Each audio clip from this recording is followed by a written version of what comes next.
As usual, history is being made in Ado-Ekiti this morning. As I often say, this is a university where great, beautiful things happen in quick rapidity. That is about to be repeated again this morning. Distinguished ladies and gentlemen, please may we be upstanding to receive the Vice Chancellor of the best university in Nigeria. We are receiving into the hall the best Vice Chancellor in Nigeria to hold the top table. When the time comes, we will tell you more about her and why we have said confidently that she is the best Vice Chancellor in Nigeria today. You are welcome, Your Excellency.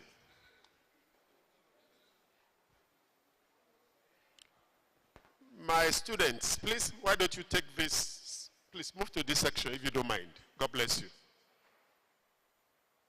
Yes.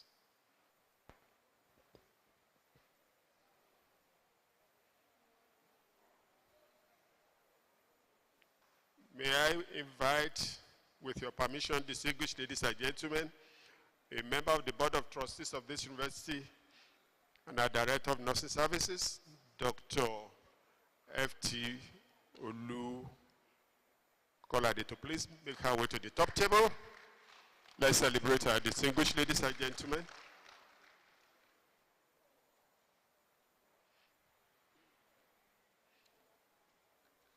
Once again, I bring warm greetings from this university, particularly to our friends from Buckinghamshire University, UK, talking specifically about Professor Adituru Adegoke.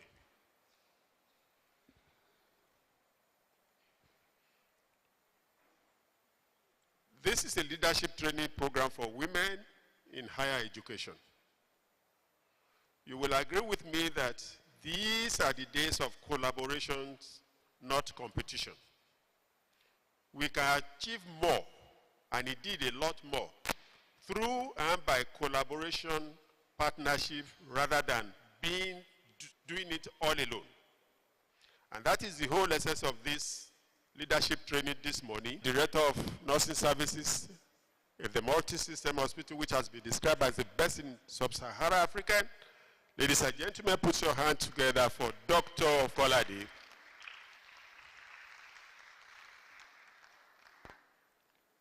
I saw the chairman of the LOC here a short while ago. Oh, okay. A member of the Governing Council of the University, thoroughly distinguished Professor of Nursing, Professor Lizzie Ojo. You are heartily welcome.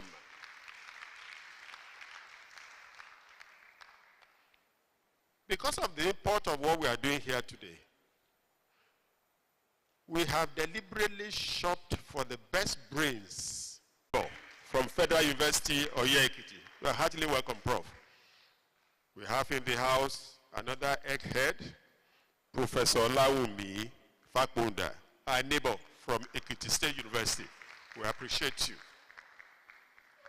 Still introducing some of our leaders, I want to present to you, distinguished ladies and gentlemen, our Provost College of Engineering, Professor Femi Unibouje.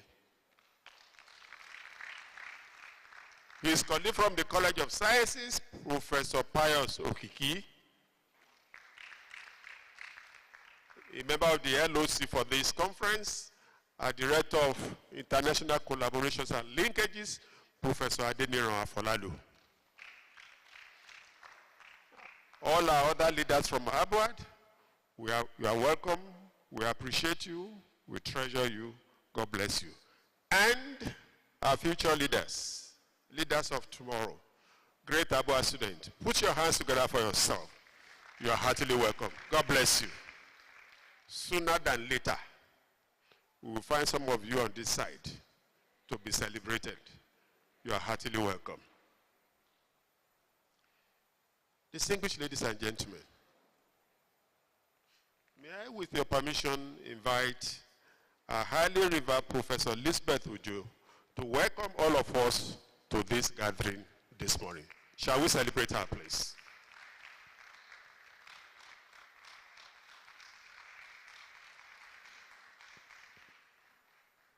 Thank you, sir. Good morning to everyone. Good morning to everyone. Thank you. I especially welcome our indefatigable Vice Chancellor, who is authoritatively my role model in this university, Professor Elisabetta Smaranda Olarinde. Ma, thank you for all you do for this university. Very hardworking, very energetic. And each time I look at her, I say, from where is the energy coming from, God? Just give me same energy so that I be able to work harder and harder. And this will be my own portion too, by the special grace of God. What of you? You won't pray for yourself that God should give you good energy to be fruitful, to be hardworking. So it will be all our portion by the special grace of God. I especially greet my bossa in the house. Thank you, Daddy, because without him, nothing can be done. He's the Minister of Finance of Harvard, and he's doing a great job. He's doing well. We appreciate you, sir. Thank you very much. The DNS in the house of Esters Akande by the founder of this great university, and we remain one. Thank you, ma, for coming and for doing wonderfully well at AMSH. We love you. We love you. Oh, my deputy registrar is here. Thank you. I'm not following protocol. Thank you. I'm not following protocol so as such. But let me just say it as I see it. Ladies and gentlemen in the house, please help me to welcome Professor Adetoro Adegoke once more. Thank you. I greet all the provosts in the house. My provost, my provost.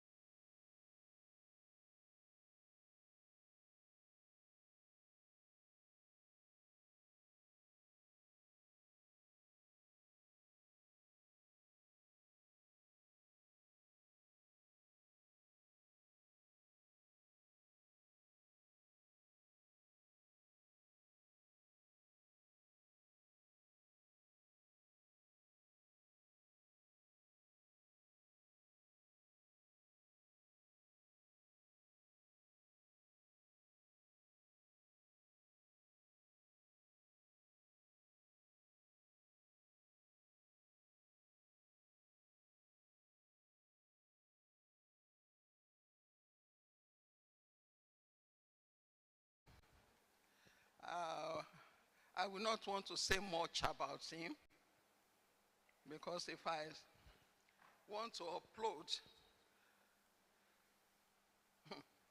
people will marvel and say, what is happening? Daddy is too compassionate to nursing program. He loves nursing and is ever supportive. Anything nursing makes Daddy happy. And so I'm humbled, and I sincerely want you to give him a loud applause and say thank you, Daddy, for all you're doing for humanity. Not only for nursing education, but for everyone in Harvard. We love him so much.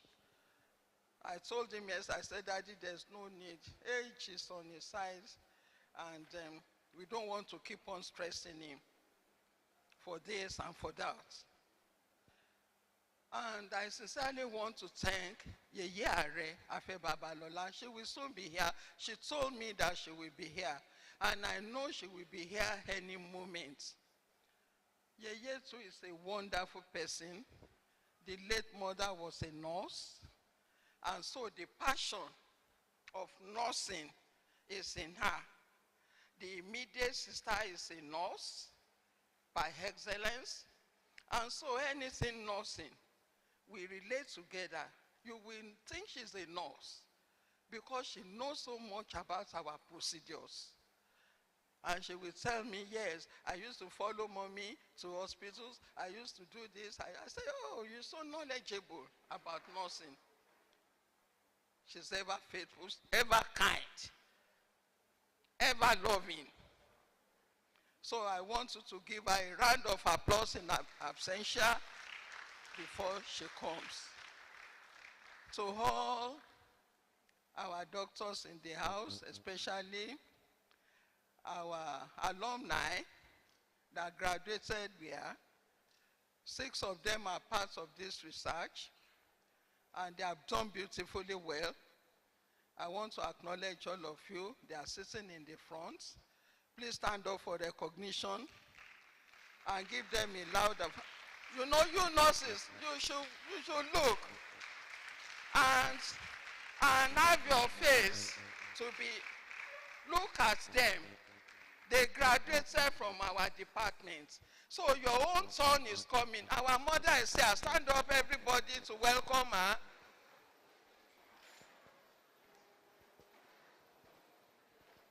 Thank you, Mommy. I've just introduced you in absentia that people should help me to recognize you. Thank you, ma. Yeah. Thank you, Mommy. Yes.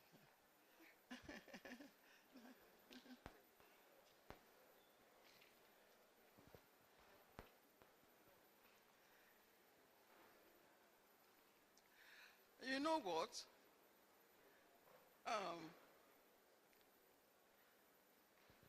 Thank you, ma, for coming. We appreciate. Sit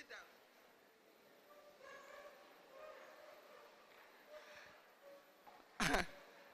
I have one thing to tell you right now, as the Spirit is laying it on me. The Bible says we should look at the time and your surroundings. What is happening at that particular time? And then you will know that the Lord is there, isn't it? I was just talking about our mother, and she walked in. That is spiritual to me. And I know that whatever we do is a success already. Thank you very much, everybody. My students, thank you for coming. God bless you all. Thank you.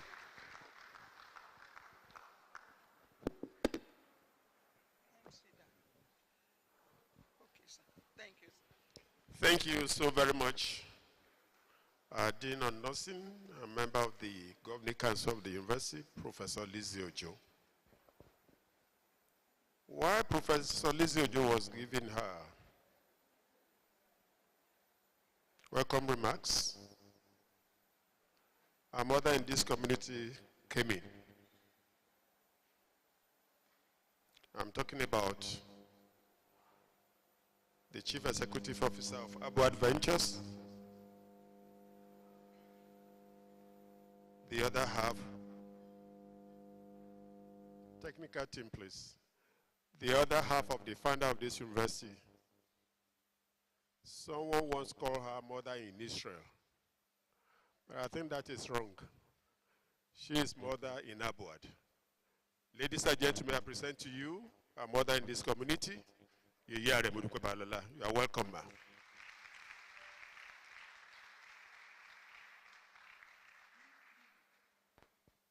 In your absence, Professor Lizzie said, you are not only a friend of nursing and nurses, that you are indeed a nurse, even though you did not train as one. Mama, of blessed memory, was a nurse. Your immediate younger sister, a nurse. Your husband, a nurse. So whether we like it or yes, you are a nurse. You are welcome.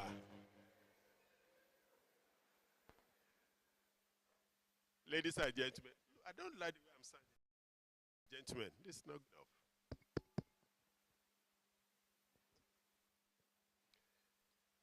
When Professor Lizzie was making her welcome address, she made some revelations. So today qualified to be called a day of revelations. I thank you, Professor Olubanke Bankole, for educating us that you are not Banke Bankole. Another person is Banke Bankole, but you are Olubanke Bankole. Somebody told me some time ago, and I'm tempted to want to believe him, that a name mispronounced or misspelled is a person misidentified. So, Professor, you're welcome. God bless you. Distinguished ladies and gentlemen, have you done that? May I, with profound respect, invite to the top table, to the podium, Professor Ado-Ekiti, who educates us on the British Council-funded project. You're welcome.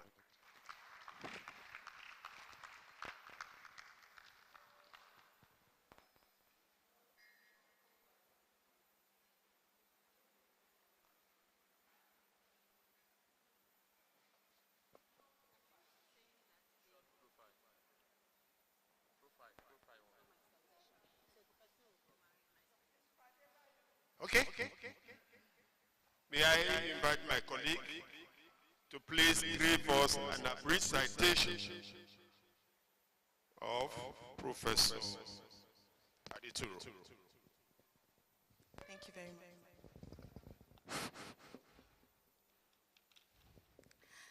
much.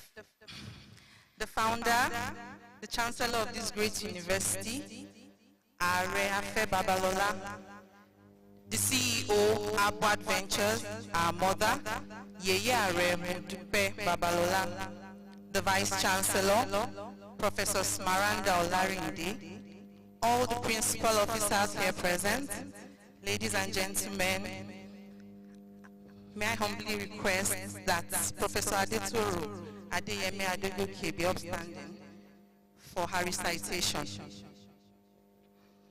Professor Ado-Ekiti Adeyemi Adegoke, RN, RM, RNE, BSc University of Ibadan, MSc Manchester University UK, PhD Manchester University UK, FRSPH UK, FFI US.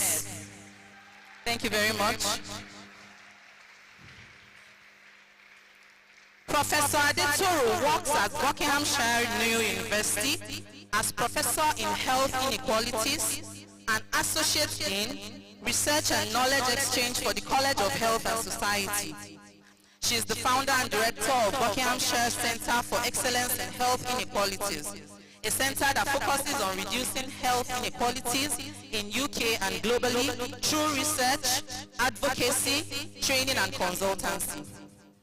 Professor Ado-Ekiti's work focuses on reducing health inequalities, improving health, strengthening healthcare systems, and strengthening the capacity of health training institutions.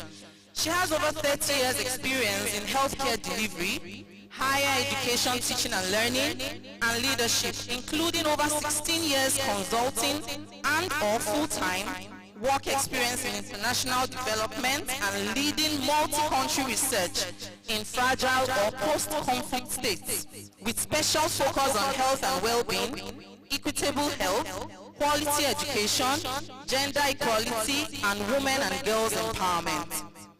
Professor Ado-Ekiti has significantly advanced the field of maternal health and international development through her groundbreaking research and impactful social initiatives. Her leadership as principal investigator for a World Health Organization funded project spanning 9 African countries shed light on the implementation challenges and successes of skilled birth attendance programs, informing future global strategies to prevent women from dying during childbirth.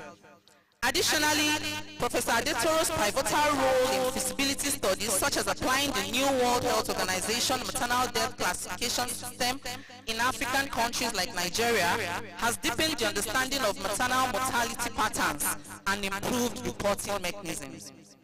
Through research projects funded by esteemed organizations like the UK government, US government, United Nations Population Agency, UNFPA, United Nations Children Fund, UNICEF, and Johnson & Johnson, she has worked tirelessly to enhance the quality of maternal and newborn healthcare services across 17 low and middle income countries in Africa, Asia, and South America, leading to tangible improvements in health systems, strengthening healthcare delivery, and countless lives saved.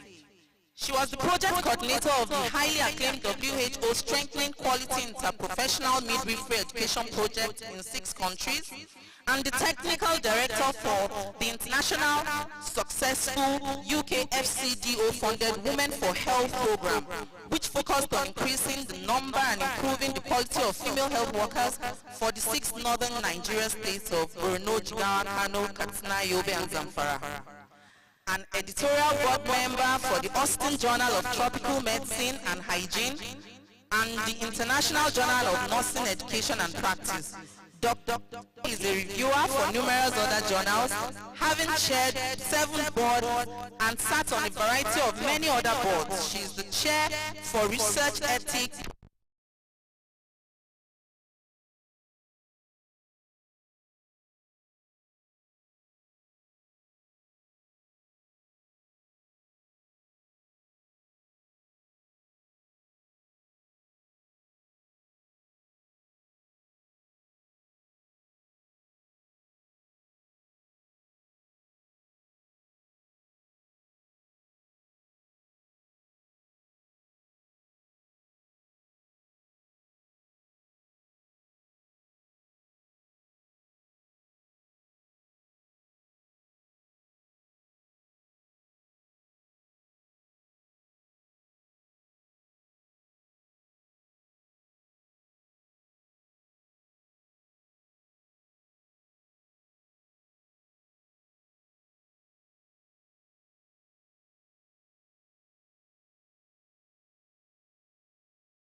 to academia and public health, reflecting her dedication to promoting health equity and advancing knowledge on a global scale. An all-round inspiration, Professor Adetoro received the prestigious Bees Women Global Leader Award twice, in November 2023 and 2024. The Social Campaigner Award from the UK Multicultural Business and Community Champion Awards in November 2024, the Multicultural Business and Community Champion Awards in November 2024, the Medside Woman of the Year Award in July 2025, and the Bees Women Mentorship and Leadership Award in November 2025. In May 2025, she was invited by His Majesty King Charles III to Buckingham Palace in recognition of her contribution to higher education in the UK and globally. Professor Adetoro is an inspiration to many girls, women and men. Her multifaceted approach to teaching, administration, leadership, and social justice embodies creativity, innovation, and a profound dedication to making a meaningful difference in her immediate community and beyond. I hereby present Professor Adetoro Adekemi Adekoke, Associate Dean, Research and Knowledge Exchange, Director, Center for Excellence in Health Inequalities, Buckinghamshire New University.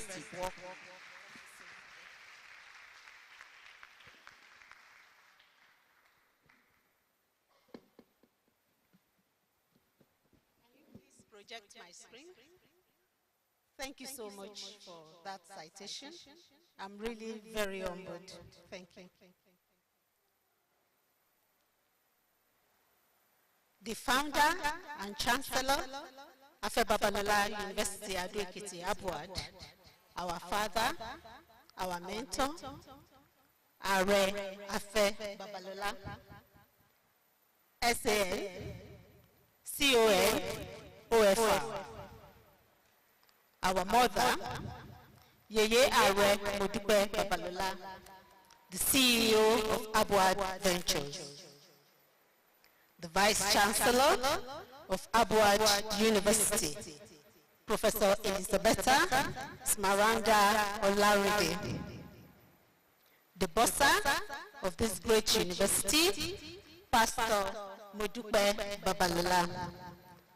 The registrar, ably represented by Mrs. Olayemi Omiyale. Sorry, I'm so sorry about that. The DNS and member of the Board of Trustees, Abuad, our multi-system hospital, Dr. Taye Olukolade, all provosts of colleges present, all deans of faculties present, all sub-deans and associate deans present, and all heads of departments. The Dean, College of Nursing Sciences, Professor Elizabeth Fumilayo Ojo, distinguished ladies and gentlemen, and my ever-amiable students. Anytime I see students, I'm always very, very happy, because I can remember when I was there many years ago. And like you know, we are all still learning, so we are all students every day. Of course, I want to recognize the presence of my fellow resource persons on this training, Professor Olubanke Bankole and Professor Wumi Fakbouda. And of course, our co-applicant on the project, Professor Afolalu Adeniro, and our research associates, all present and well recognized as well. Thank you so much for having me.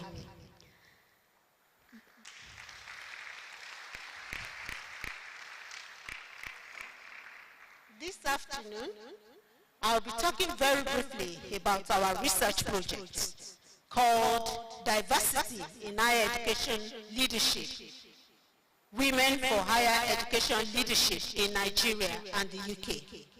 But before I start my presentation, I also want to extend the warm greetings from my beloved Vice Chancellor, Professor Damian Page, from Buckinghamshire New University. He extends his warm greetings to our founder and to all staff and students in the university. It's such a great collaboration and partnership that we have had with Abuad. Thank you so much for that partnership. I'm going to talk about the overview of the project. And from the title of the project, it's very clear what the project is about. But I want to say that we were very, very lucky to have received funding for the research project from the British Council. So we got the grant from the British Council from their Gender Equality Partnership Grant. We wrote the proposal last year. It's a joint, and by joint, 50-50 partnership between Buckinghamshire New University and Afe Babalola University, Ado-Ekiti. In Buckinghamshire University, I'm the principal investigator, and I have an assistant, a co-applicant, Dr. Dion Spencer, who is our Dean of Students. At Afe Babalola University, the principal investigator on this project is Professor Elizabeth Ojo, the Dean of Nursing, assisted by the Director of International Collaboration and Linkages, Professor Adeniro Afolalu. And like I mentioned, we have research associates on the project as well. The project addresses underrepresentation of women in senior leadership positions. And I'm sure you are all very familiar that when it comes to leadership for women in higher education, you can find a lot of women lecturers, a lot of women senior lecturers. But as the step becomes higher, then you find fewer women. Fewer women readers, associate professors, fewer women professors, fewer women deans, fewer women directors. And we felt we wanted to do something about it. But not only in Nigeria, as well as the UK. So it's not peculiar to Nigeria. Even in the UK as well, there are very, very few female vice chancellors. I wouldn't stress why it is important, because I'm sure that we all know. And we all know what the barriers are to women who are aspiring to be leaders. So our project aims to explore and to conduct that comparative analysis of gender diversity at higher education leadership. We want to identify the barriers. We also want to share best practices and to develop strategies to enhance the representation of women. By objectives, we plan to do some research to look at the current landscape in both countries. And like I mentioned, best practices, what are the countries doing differently? But very importantly also, we needed to do capacity strengthening leadership capacity through the training that we're starting today, as well as mentorship scheme for aspiring women leaders, being paired with women leaders that are already or currently leaders in higher education. And then also the formation of a network where women who are in academia can be able to learn together, to support each other, to coach each other, and also to sponsor each other. Very recently, I'm sure you're aware, that it's not only enough to mentor people, but it is also important that you are mentoring, you are sponsoring those people. Don't let your own seat be the only seat on the high table. When you are going to the high table, get an additional seat so that you can bring your sponsor along. By sponsor, I'm not talking about someone that is funding you. You're looking at someone, maybe that is either a level or two below you, that you pull along, because as you're becoming a leader is a leader not because you have followers, but because you're transforming your followers to leaders themselves. So as you're on the high table or in various boards, pull people along, bring people along with yourself, because like you know, even if you work until 70, or if you are blessed or grace like our father, Babalola, to live very, very long, you will still need people to continue your legacy. So it's very, very important that you become a mentor and a sponsor. You don't have to reach the peak of your career before you mentor others. We broke the project into various packages. Some of us may call it work streams. And there are 5 of them. The first is about research and data collection. And from the research, we want to also pull out case studies, comparing what is happening in both countries. It may interest you to know that in the UK, it's not only about the gender that is an issue. There are issues with leadership for women from ethnic minority backgrounds, women that are migrants to the UK, or women be very, very inclusive. And of course, that will transition into our policy development. But not only policy development, but policy implementation. I think it's high time we don't put policies on the shelf like we used to. We bring those policies down and we implement them. And of course, dissemination. So here are the breakdown of what each work stream entails. We've been able to do the systematic review, and there are 2 systematic reviews also ongoing. We've been able to submit the systematic decomposition under review at the moment. We've been able to present at international conferences, 2 of them, and there are work still ongoing in terms of the collection of primary data. And from the data, like I said, we're going to compare and pull out case studies. The leadership training, the capacity strengthening is starting today, and we have called it Empower, because it's about influencing, it's about empowering. And also, we are going to set up the mentorship program. So if you are interested in being a mentor or being mentored, please indicate, so that as we get towards Friday, we start mapping and pairing people up to be mentored or to be a mentor. Here is a bit more about the training that we're starting today, and we're going to look at various aspects of leadership. We're going to look at various aspects of governance when it comes to higher education. All the nitty-gritties that you don't know that are happening behind the scenes in higher education, we're going to look through them and discuss them from our personal experience. So here is the breakdown of the 3 days and some of the topics that we're going to cover. And of course, right from immediately I finish, we're going to have a fantastic keynote address, because we are so blessed. We're talking about women in higher education leadership, and we're so fortunate here in Abuad that we have one of the very few women VCs in Nigeria, Professor Olaride, who will be giving us the keynote address. So I talked about our dissemination and engagement, and very importantly, the expected impact that we're trying to make. And I think very importantly, I'm going to talk about the sustained collaboration. The need for us to develop collaboration between Abuad and BNU, Buckinghamshire New University. And there are already research proposals in pipeline. I think one of the ones that we're looking at is from Wellcome Trust, which has a budget ceiling of £8 million, and we are aiming for a £5 million budget. And specifically, we are going to target workforce development, especially the training and the motivation and retention of nurses and midwives in Nigeria. I'm sure you are thinking, after she has jackpot, she doesn't want others to go. But you know, we need to sustain our healthcare system. So that Wellcome Trust Fund, we support that.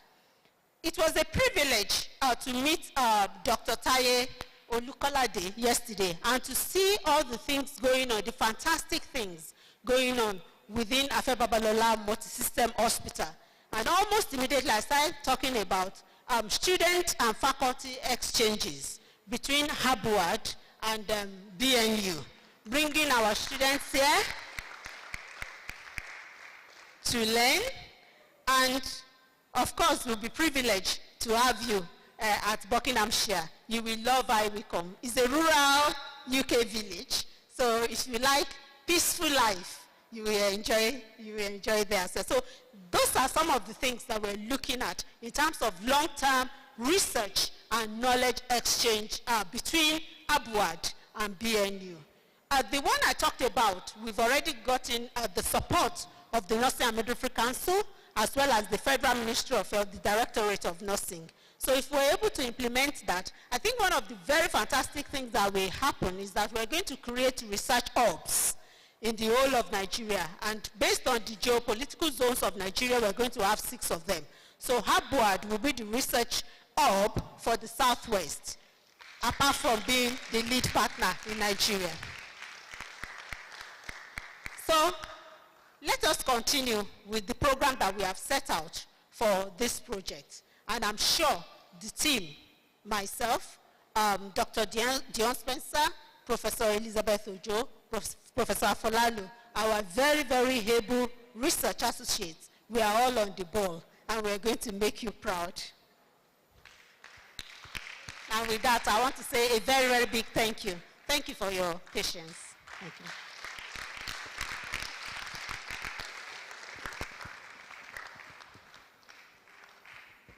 Let's put our hands together for Professor Adetoro Adegoke.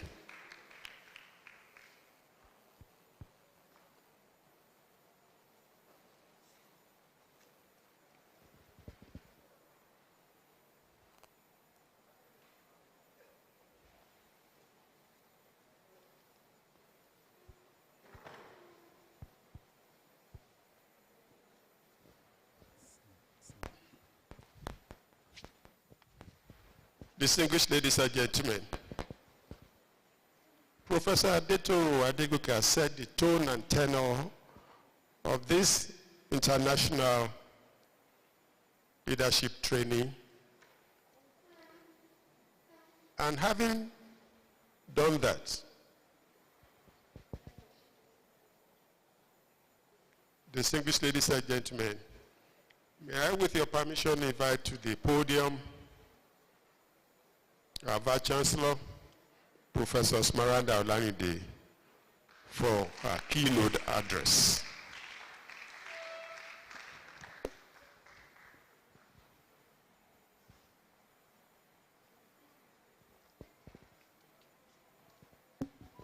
Once again, a very beautiful good morning. A morning that brings about difference. A morning that should put smiles on our faces. Thank you very much for those inspiring words, and most especially for your highly intimidating biodata. Our distinguished Professor Ado-Ekiti, we are very proud of you. It's not easy for a woman to reach to the top, whatever profession. I don't know if you have the program of today. You do? Brilliant. Let me put a smile on your faces. The first page, open to your first page.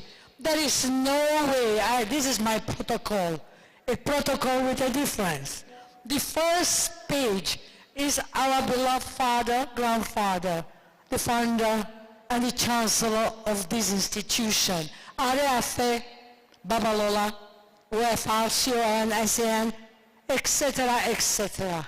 But most importantly, the father with a fascinating smile, infectious smile, reassuring smile, that we women, we can make it.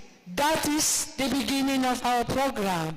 And this is followed by another page. Open your page, number 2. A beautiful lady, a glamorous lady, inside out, our own mother, Yeye Modupe Babalola, who is the Chief Executive Award Venture and the Chairman of Board of Trustees of our international school. You inspire trust men, confidence, and courage. Let me move to the 3rd page. And I have looked into your own program. On the 3rd page, you have the principal officers. What is different here? Just look at it. I'm a teacher. All we ladies on this page, we are smiling. We have open smiles and reassuring smiles. What about our American papas? Yes, they are there. We are there. Our smile, we are watching you. We thank you, my colleagues, principal officers. And now page 4. This is my protocol. Our guest speaker. What a beautiful smile. Beautiful, kind, glamour, you inspire us. Professor Ado-Ekiti, you are most welcome. We also have another beautiful lady smiling also. Professor Olubanke Bankole.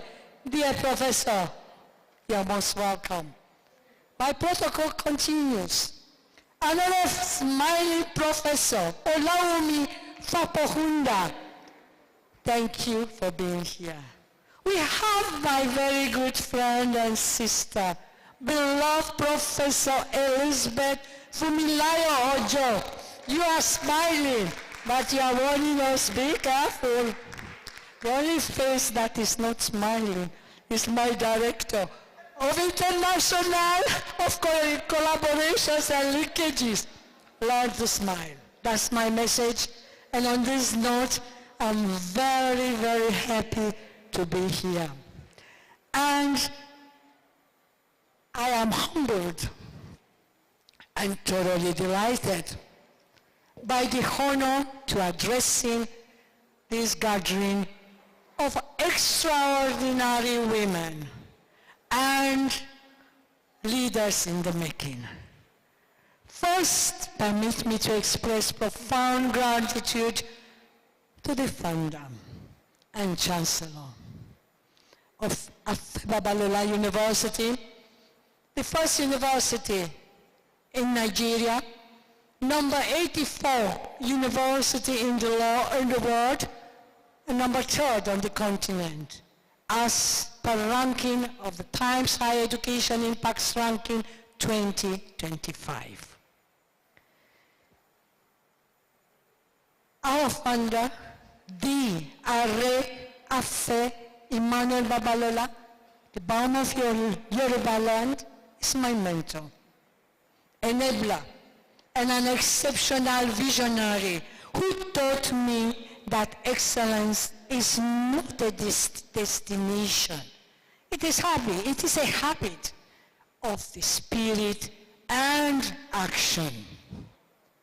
And to his very beautiful, amiable wife, our beloved mother, Yeye Are Modupe Babalola, our mother in all sense that matters, who loved me in motherly coaching, corrected me with love, and constantly reminded me that a woman can be both tender and tenacious. Thank you, ma'am. Whatever I say here today about authentic leadership stands on the solid rock of their mentorship and the enabling environment they created for me to grow, to dare, and to lead. Everything else will be shared, follows from this foundation. Leading authenticity, a personal reflection. When I reflect on the theme, leading authentically in higher education, life experience, and leadership, I am reminded that authentic leadership is not a theoretical construct, but is a lived experience.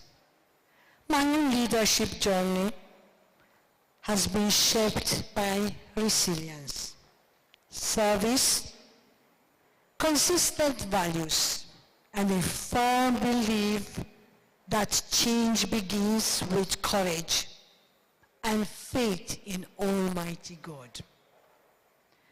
Authenticity for me has meant remaining grounded in my convictions, even in moments of discomfort, discouragement, adversity, holding firmly to integrity when circumstances tested me, and using every challenge I go through as an opportunity to strengthen my capacity to serve. Leadership in higher education is highly demanding, requires sacrifices and constant service. It becomes purposeful when we lead from the depth of who we are. And I repeat, who we are matters in leadership. And this is a combination, a very complex combination of identity, upbringing, values, education, and constant growth. Now, my life experience has been a leadership tool for me. It is the tool that is shaping me daily. Women's life experiences, from their stories of struggle to achievement, transitions, and even vulnerabilities, are not obstacles, but stepping on stones of great values. Look at them, stones that will take you higher and higher. Every season teaches us something.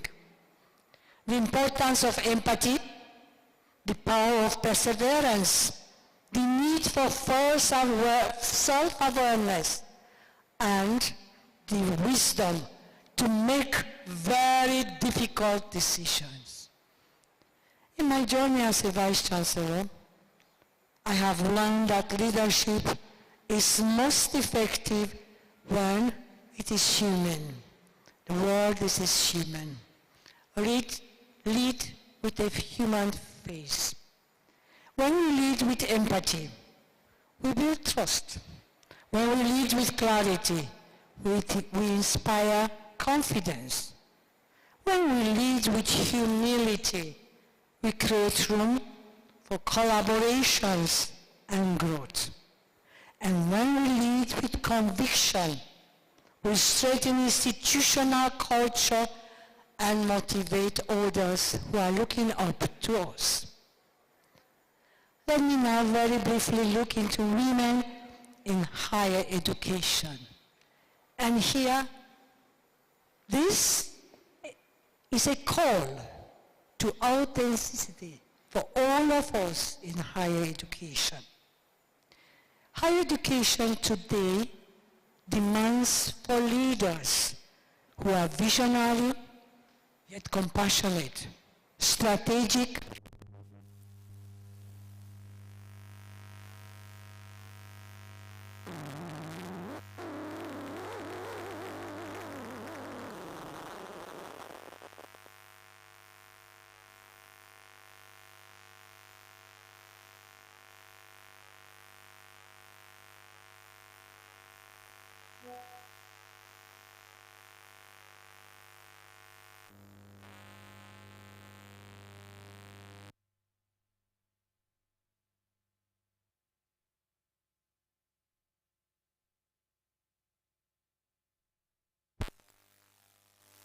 A change of microphone. Can you hear me?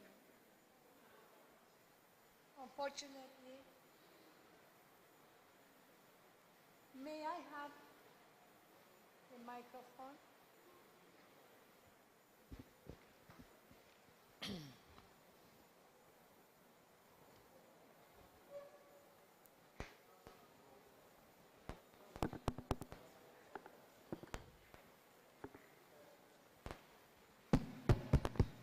I think it was from the system. Okay, I think the system has bounced back. Technology. Let me take it again. Higher education today demands for leaders who are visionary yet compassionate, strategic yet flexible, firm yet fair.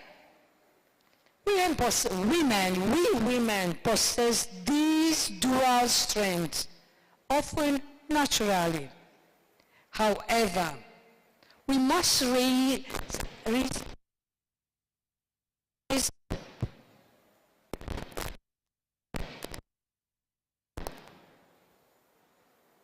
Is that sabotage?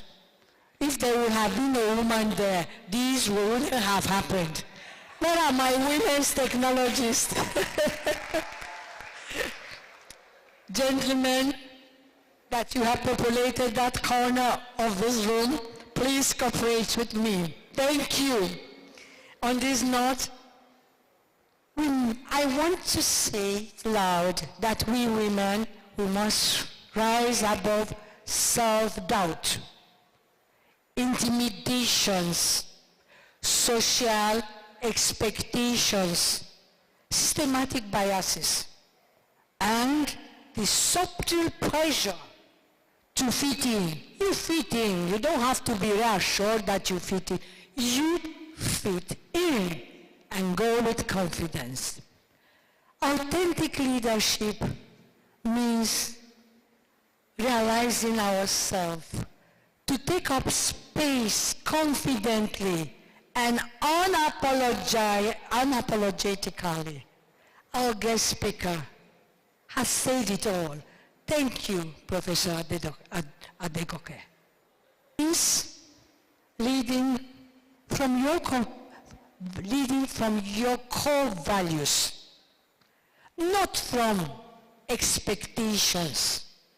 It means bringing your full self, your own self as a woman, as a complex identity. Your intellect, your experience, your professionalism, and your identity to the leadership tables, which are very difficult tables. Hard talks are carried out at those leadership tables, which are dominated up till today, especially in this part of the world, by our male colleagues and counterparts. It means modeling integrity. Can I have your attention, please? Respect, discipline, and of course, knowledge. It means saying yes to opportunities and no when necessary. It means lifting other women as we also rise. We cannot advocate for inclusion if we are not included. Is that not correct? If you are not there, how do you advocate for others to be there?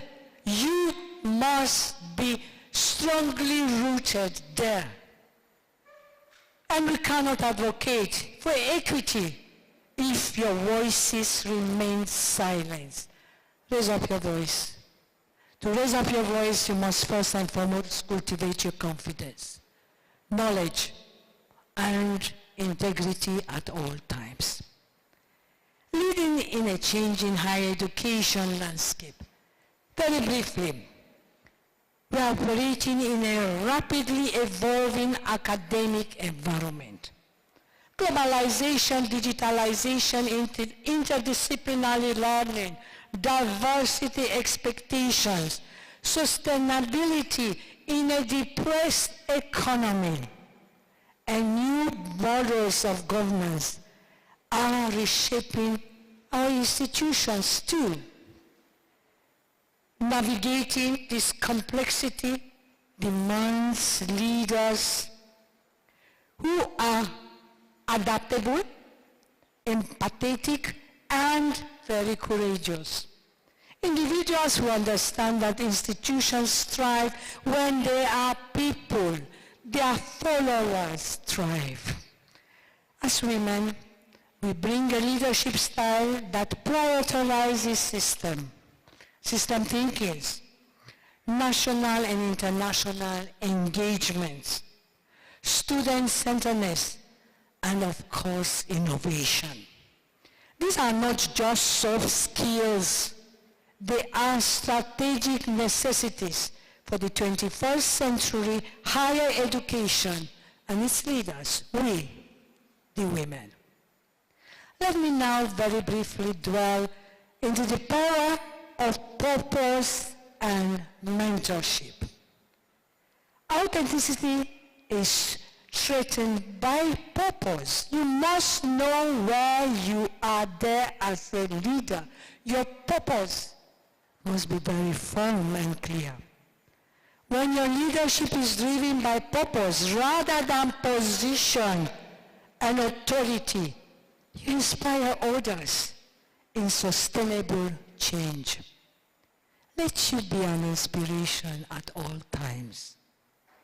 Equally important is mentorship. Equality and equity is equally important in mentorship. Every woman leader must be both a mentor and a mentee. I am mentored per second. At the same time, I am a mentee. At the same time, I mentor others. So many times I don't even know. So be careful at all times.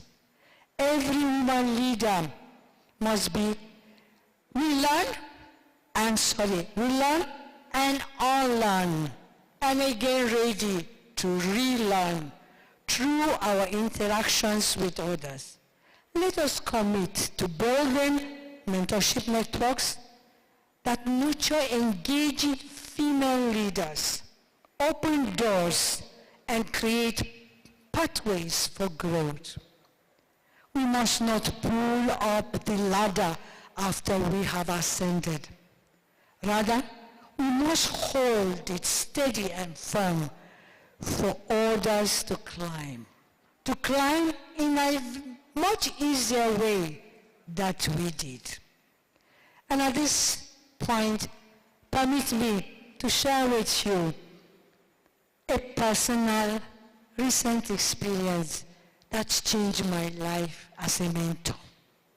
Very recently, and she told me, without introducing herself, please, Mommy, will you accept me to be my mentor? I was deeply and profoundly impressed. Without knowing me, so I looked at her. She introduced herself as being a postgraduate master's student in media and communication. What a fantastic experience. It humbled me to the core. It made me more attentive of what I am doing, how I am doing, how I speak, and how I comport myself. Mentorship is very important.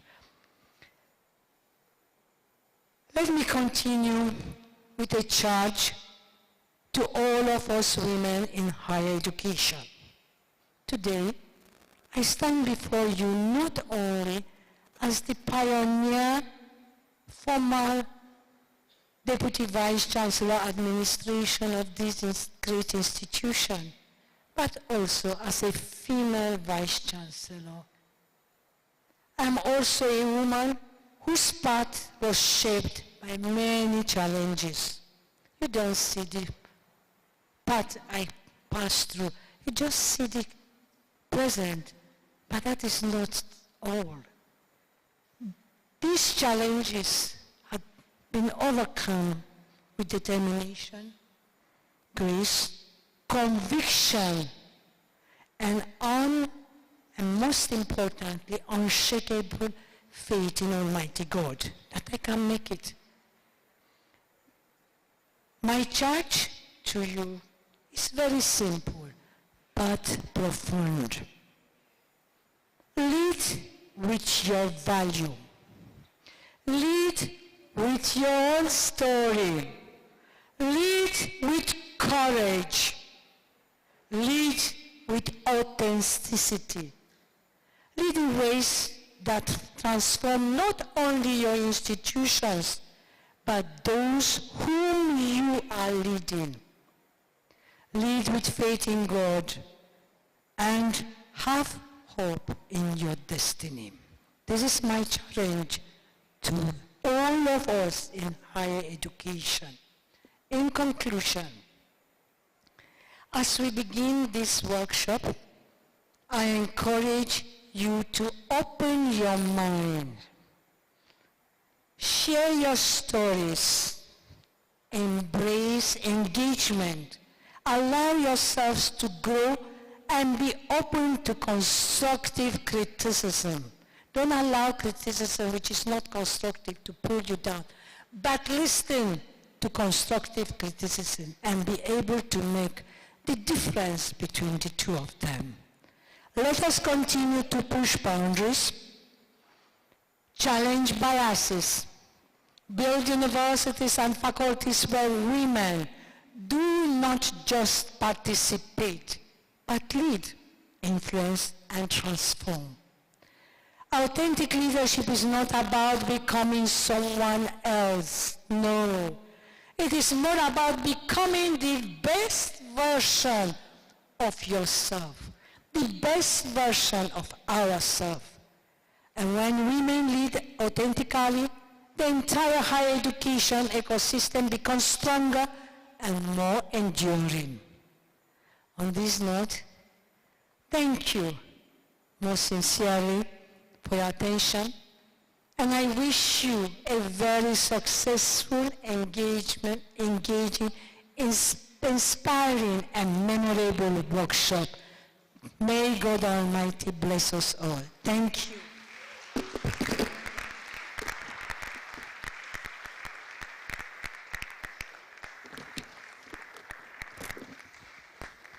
Thank you so very much, Madam Vice Chancellor. The keynote speaker for this opening ceremony.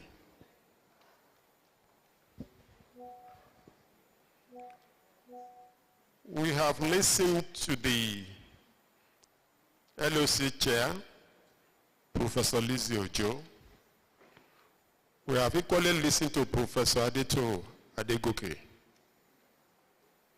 And most recently, or just now, we have just listened to Professor Olaride, the keynote speaker. Distinguished ladies and gentlemen, before we round off this opening ceremony, it is apposite that we call on our mother, the Chief Executive Officer of Abwad Ventures, Yeyare Afebala, to please give us her words of encouragement before we round it off.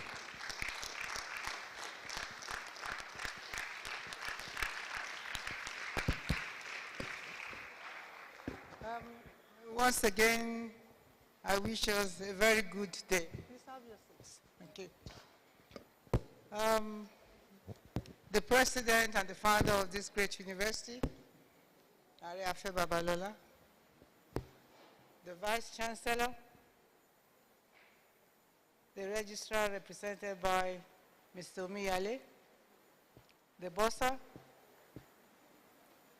deans of the College of Nursing, Professor Lizzie Ojo, our amiable DNS of Multisystem Hospital, Dr. Olukolade, and our professors who are here that are ready to contribute to the workshop of today.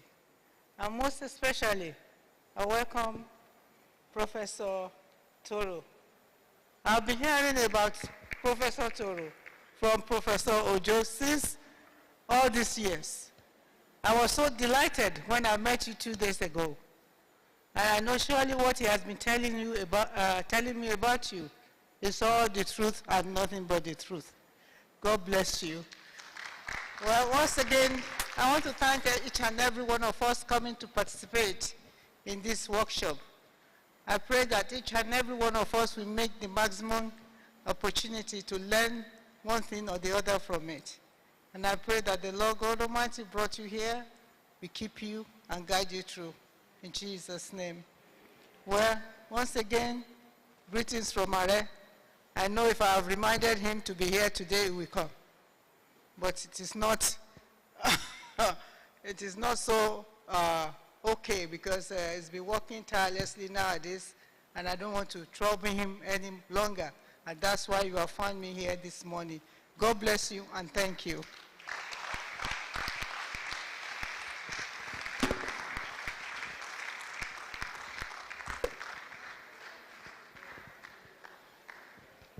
Thank you so very much, Yeyare. We invited her to give some words of encouragement. She did not only do that, she gave us what I can call the mother's blessing. We thank you, ma. God bless you. Distinguished ladies and gentlemen, that marks the end of this opening ceremony. We will encourage you to remain seated. We allow some of our leaders to exit the hall so that we go. Oh, okay. Before we do that, there's going to be a photo session right here. We have to put this down on the side of history. May we have our leaders on the top table here. Madam Madam Librarian, please. Join us.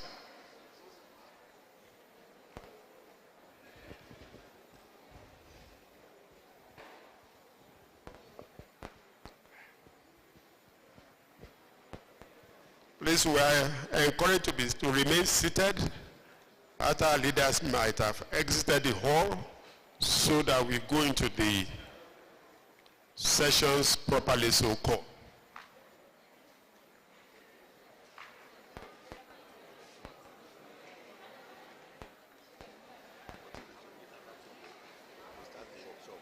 Okay. Immediately after the photo session, those of us who register for this workshop will go for a brief tea break, and immediately after that, we will re-congregate for the conference proper. Immediately after photo session, tea break for those who register for this program, for this conference, and thereafter, the conference proper will commence. I thank you.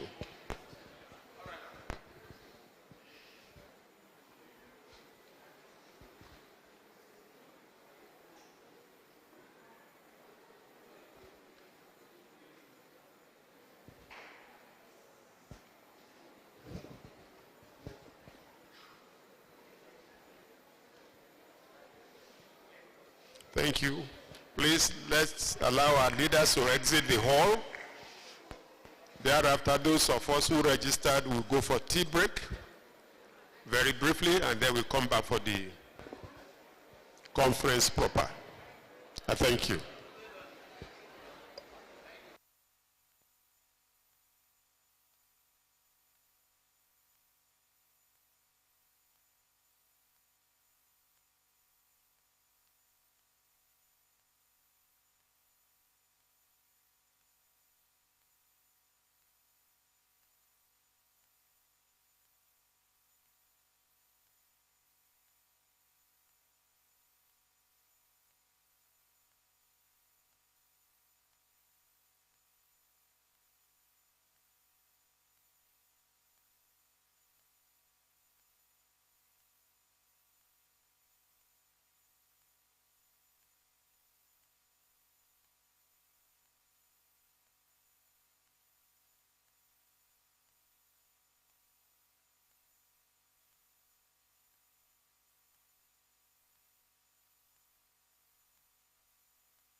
Good afternoon, everyone. I believe we have all had our tea break. So please, can we come forward so that we can continue with the second part of the schedule for today?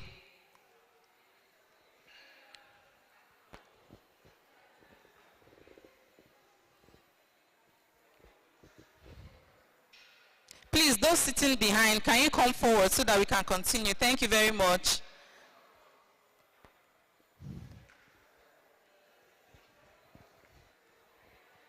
I also like to invite the facilitators to the table.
Okay.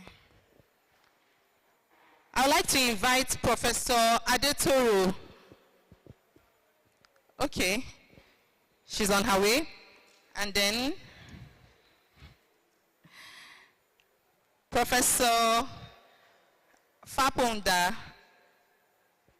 Please, a round of applause as she comes up. Thank you very much. Professor Olubanke Bankole.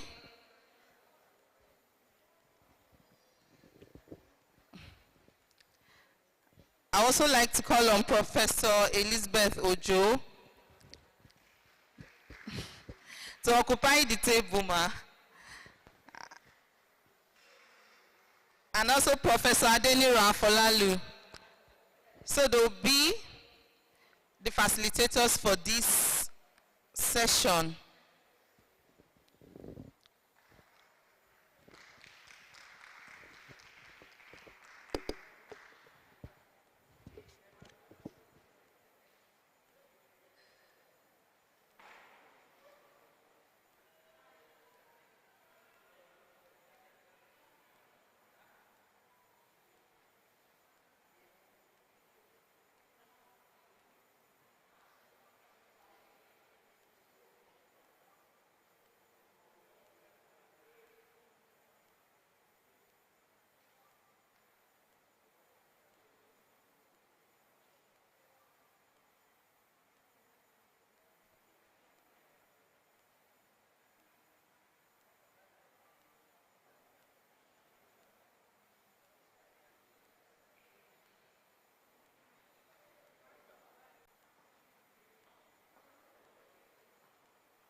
So I'll invite Professor Olawumi Faponda to,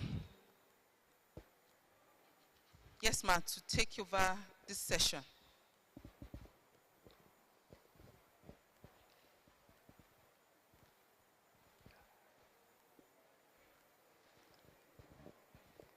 You're welcome, ma'am. Yes, ma'am. Good afternoon, House.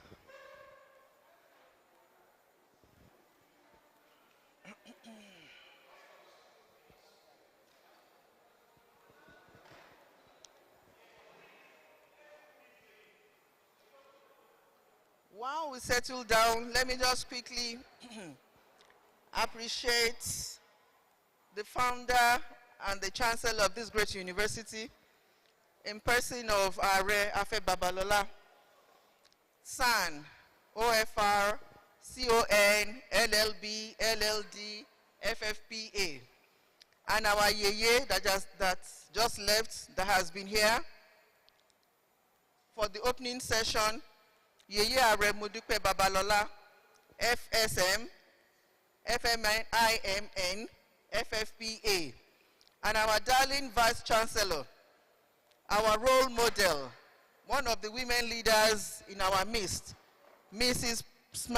Professor Mrs. Smaranda Elizabetha Olarinde. I'll just acknowledge the Deputy Vice Chancellors. I will not be mentioning their names because they were not even here. I'll run to the Registrar, Lady Christy Oluborode, who was represented by Dr. Omiyale. Then I want to appreciate our bossa, or the boss of the university, Pastor Modupe Babalola, our dear sister, the librarian, Dr. Rosalyn Subar, and then the DNS of the great teaching hospital here, Dr. Olukolade. I appreciate the organizers and my co-speaker. I welcome you all. The topic of this moment is authentic leadership and confidence reset. Authentic leadership and confidence reset. Today, I want to remind you of something higher education doesn't always say out loud, which is what? That you belong in leadership. Once you say you are working in the university or in a higher institution, people look at you, they have a university lecturer, university staff, even if you are an administrator. Even those of our colleagues working in the teaching hospital, they have a higher level than their colleagues in other facets of hospitals, not in the community teaching hospital, what is the health center, the general hospital, and all that. Once you mention teaching hospital, university setting, they look at you. So that means all of us here, we are leaders in our own rights. I want us to look at it that way. We have not been celebrating ourselves, but it is high time we step into that corner. So, and you do not belong to leadership because you work hard or you work harder than your colleagues. It has been the grace of God. God has placed us here. So we need to come into that realization, and that will help us in performing better, even better than the expectations people have placed upon us because we work in higher institutions. So let us know that, like I said, we are leaders, we're in leadership roles. And it is not basically due to the fact that we work harder than our colleagues, just as I've said. But because we are capable, we are qualified, and we are powerful exactly the way we are. Finding ourselves in higher institution is a calling, just like our pastors have heard the call of God to go into ministry. This is our own ministry, because I know we have a way of impacting the lives of students, the life of our colleagues, both senior and junior, both our contemporaries, our subordinates, and our superiors. There's a way we impact on each person that we do not even realize it. particularly the students we come into relationship with on a daily basis. Leadership begins with recognizing the value you already bring to the table. This is just explaining what I have said. You have a value already that you are bringing to the table, to the institutions where you have found yourselves working. So let it sink into our heads that we are leaders in every little aspect, every little corner that we have found ourselves. So let us see what authentic leadership is. Then I want you to take a moment to reflect. When have you felt capable? Some of us have been working for the past 30 years, 20 years, 10 years, 5 years. At what point in all these years of your working life have you felt capable within yourself? When a situation occurs, you know you are capable, you can handle it. In fact, you feel powerful. Please let us think within ourselves. As nurses, maybe there's a patient before you, and you know you are well capable to handle the situation. You are not in any panicky mode. You know you are in charge. As a lecturer, maybe your first time in the classroom, in that particular classroom, that set, you come in with confidence. You know you are in charge of that class. I always call myself the alpha and the omega of my course. I said, beyond God, it is me. So you had better look at me and love me, or else you will fail. If you don't love my face, you won't listen to what I'm saying. So you are capable, you are in charge. You should know that, and you should let people know that too. So authentic leadership. Leadership is not about perfection. Is anybody here that is perfect? Please, I want to see your hand up. Any of us here that is a perfect being? Even when Jesus was here on earth, the rich man went to him, perfect teacher. Jesus said, no, nobody is perfect except God. So let us know that we are not perfect. We are just mere mortals. But we have to take responsibility. In our imperfection, in our inadequacies, we have been placed on a pedestal and we have to act it out. So that's a certain level of responsibility that we have to feel. The purpose of your being there, you have to fulfill it. Or else that person will be known as a failure. And we do not want to be known as failures. It is not about copying styles that you have inherited in systems not often built for women. Like we saw our Vice Chancellor, we can name on our fingertips how many women VCs there are in this nation. Maybe except for private universities. I'm not too sure we have any currently as in a state university or in a federal university in the whole of this nation. And I know we have more than 150 universities all over. Are they saying women are not capable? Is that what they're saying? No, we know we are capable, but we are not just there. But this workshop will push us. We will wake up. If it is for us to go and contest, we will know, go and put your CV down. What do they have that we do not have? So let us awaken that sense of responsibility in us. So authentic leadership is about clarity. It's about clarity. It's about integrity. And it's about showing up as yourself. You do not have to be pretentious. You do not have to be loud. It's not about, I want to command presence, and then your shoulders will be like this. No. It's about being yourself, but the confidence that is within you will make you show forth as the person in charge. The VC did not come in with any security operatives, did she? She came in as one of us. If you had a guest, an outsider that came in, that person might not even recognize her as the Vice Chancellor until she was introduced. That is the way it is. But you cannot remove from her that position. But she didn't put the label on her forehead and she'll be walking like this, shoulders puffed up. No. So leadership is not about being pompous. No. It's not about being braggadocious. No, it is not about being proud. It's about being yourself, knowing that you have the qualities required to fulfill the position. Then, authenticity is not a weakness. You are not weak in any way. The fact that we are women has not put us forth as weak vessels. I don't know why the Bible had to come up with weaker vessel. In fact, the word was weaker vessel, not weak vessels. It is the men that turned it into weak. And then we start seeing ourselves as weak. If we are weaker and there are two genders, that means the other person too is weak. Abi? We are not, it's a comparison term. Weaker, not that we are weak. So we should stop seeing ourselves as weak. In any form, being a woman, in fact, if you know the kind of qualities God has loaded in us, the kind of things we carry, you will know that we are not at all weak. In fact, we should never have been ever referred to as being weak.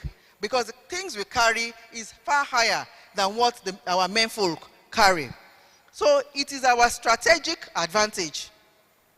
Because we lead from our values.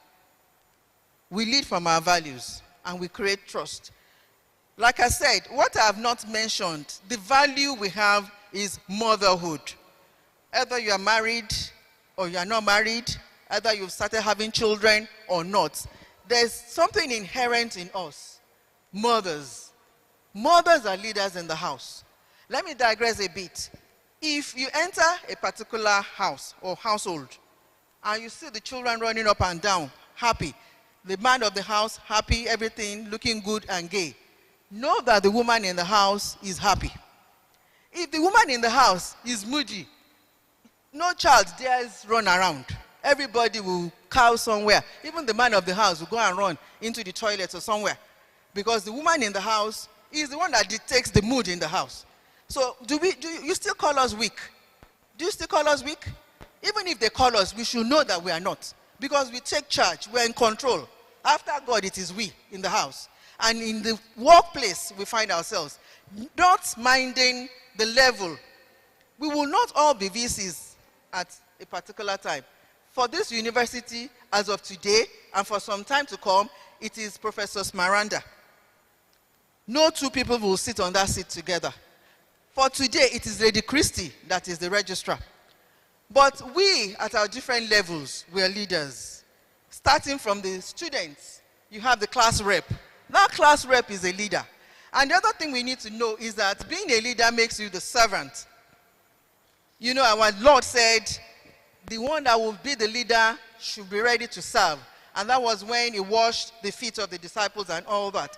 We should lead, by being ready to serve. So we are servant leaders.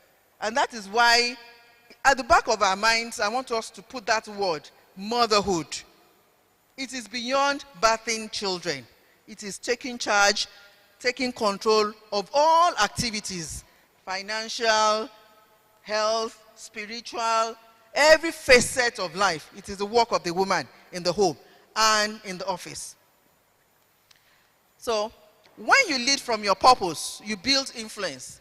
I heard something like this from the VC's speech. So let me just go to this. Authenticity builds three things. Trust. And that is when you lead from values. People trust you. They tend to trust you. Just like Mommy was saying when we were seated there, she said, women don't embezzle. She said that. I smiled. Some of us do embezzle. We have some bad eggs. To every rule, there are some few exceptions. You understand?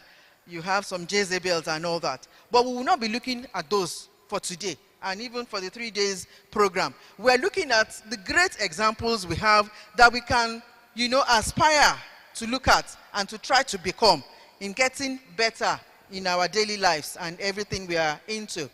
So your influence is, built in leading from purpose. You should be purposeful in all you're doing. You don't just gamble around. You come up every day with what you want to do. Some people have to-do lists. We should not be in too much of a hurry. And we will not put that down. What am I doing this month? What am I doing this week? What am I doing today? What are the things I want to achieve? You should set goals. And that is how you'll be able to measure how well you are doing. If you do not set goals, everything goes, there will be problems in no far future. So then permission for others to be themselves. You are a leader, but you should permit your particularly your subordinates or your students to be who they are. In every person, there is a good. There is no 100% horrible person that cannot be redeemed. I have not seen that. God is not a bad God that will put a horrible person, 100% evil on this earth. So each of us, no matter how funny the students might look, or how lazy you might assume your subordinate is, or how horrible and wicked your superior might be, that person still has some good in him or her. So it is now for us to draw out the good in those individuals and help them nurture it. And that is why we are mothers. Say, I'm a mother. I am a mother. I know some young ones are here, but in future, holidays, this whole place will be quiet. It's not that they have shut the school down. It's just that the main characters are not on ground. So our purpose here is to nurture these young ones. That should not be far from our head. That should not be far from our daily logo. These students are the reasons why we are here. So how best can I improve on them?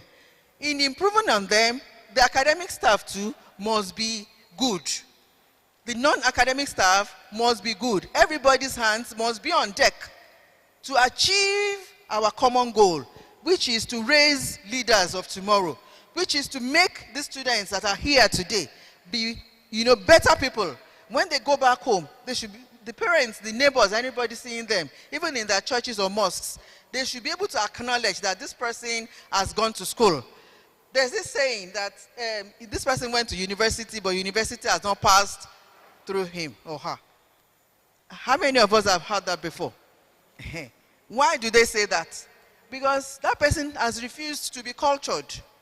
But that is not what we want for our students here. We want to see. The thing is said about our students that they greet a lot. Have you heard it from outside? Not within the campus, outside the campus. Abba students, they will be greeting you. If you meet 10 of them, the 10 will say, good afternoon, ma. Good morning, ma. And that is a good thing. That's a very good thing. Very courteous. And that is one of the things we are instilling on them. Mommy was telling me something here just now, that the children will go out and find favor because they are courteous. Without knowing anybody, doors will be opened unto them. Because when they get there, good afternoon, sir. Good afternoon, ma. It is this. Your heart will open to even help them. And that is what we should instill on our students. We should instill on any child we come across. God will help us in Jesus' name. I want you to put down something. I know they gave us jotter and pen. What value do you appreciate? What value? What value will guide your leadership role? I want us to jot it down.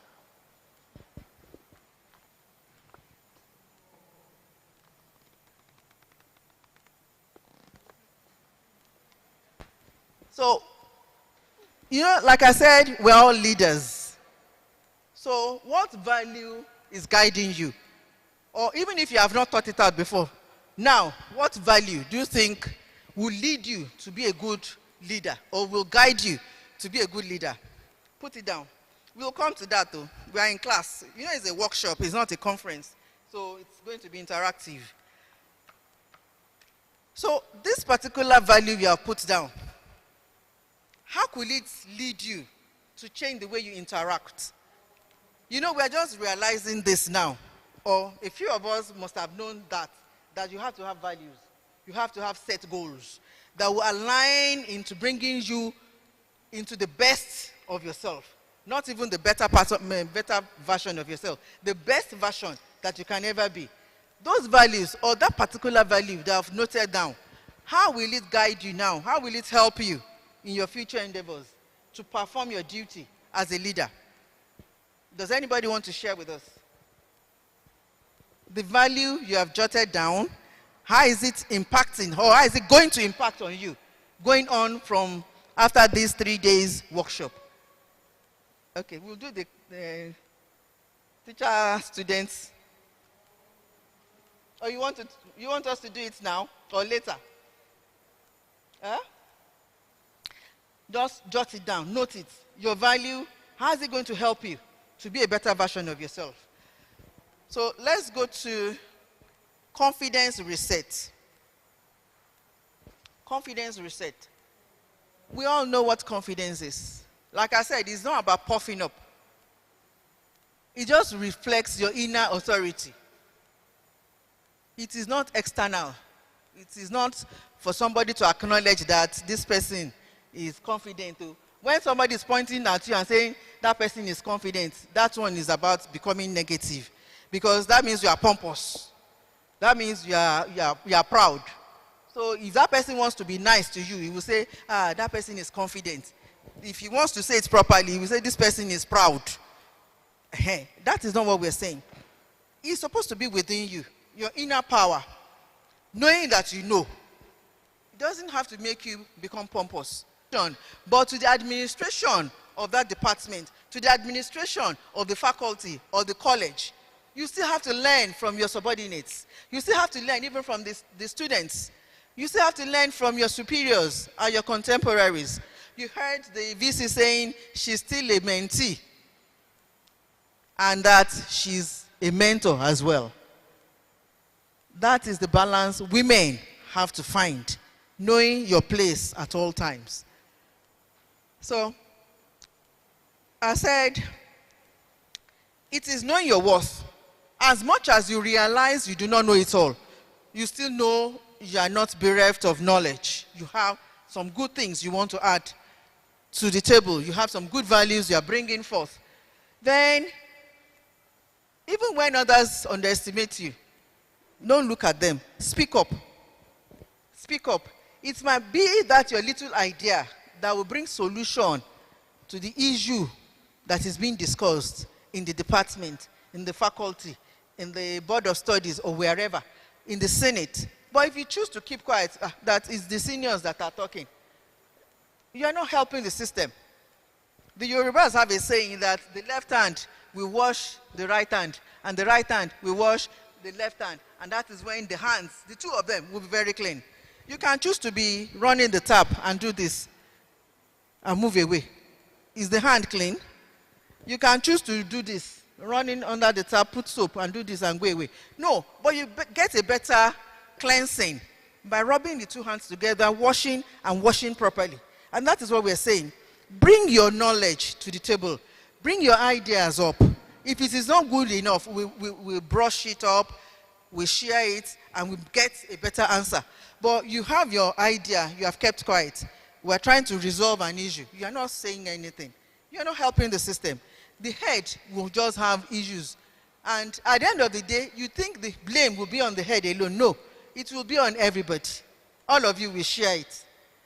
That it's the head of department. And what's my business? Let the department collapse during her tenure. It is not your business. They will mention the people that are there during the period. So it's not the head alone, it is every one of you. And that is why you should see that you have to contribute. In everywhere you are, you have to contribute. Then, a confidence reset means we stop asking for permission and start recognizing our authority. Not asking for permission does not mean you don't have to raise your hand if you need to say anything in any particular meeting. In fact, you'll be shut down if you don't take particular permission. But permission is that, if I say something now, my level now, who am I? No. Raise your hand gently, say what you want to say politely and genuinely, not out of sarcasm, not out of making fun of them. All of you, professors, see yourself. It's me, assistant lecturer. See the idea I have. No, that is not the way. Just say it, with grace, so that they will listen to you. If you say it nonchalantly with sarcasm, they won't listen to you. And that thing has dropped on the floor. That idea might be the best out of the whole room. But if you don't say it properly, they won't even listen to you. And that thing has been lost. So we should come together and nurture ourselves and be productive and be an addition of values to the system at all times. So I have some things listed out. I said, set small achievable goals and practice positive talk. all of us have, not all of us, some of us have issues, depending on how we were brought up.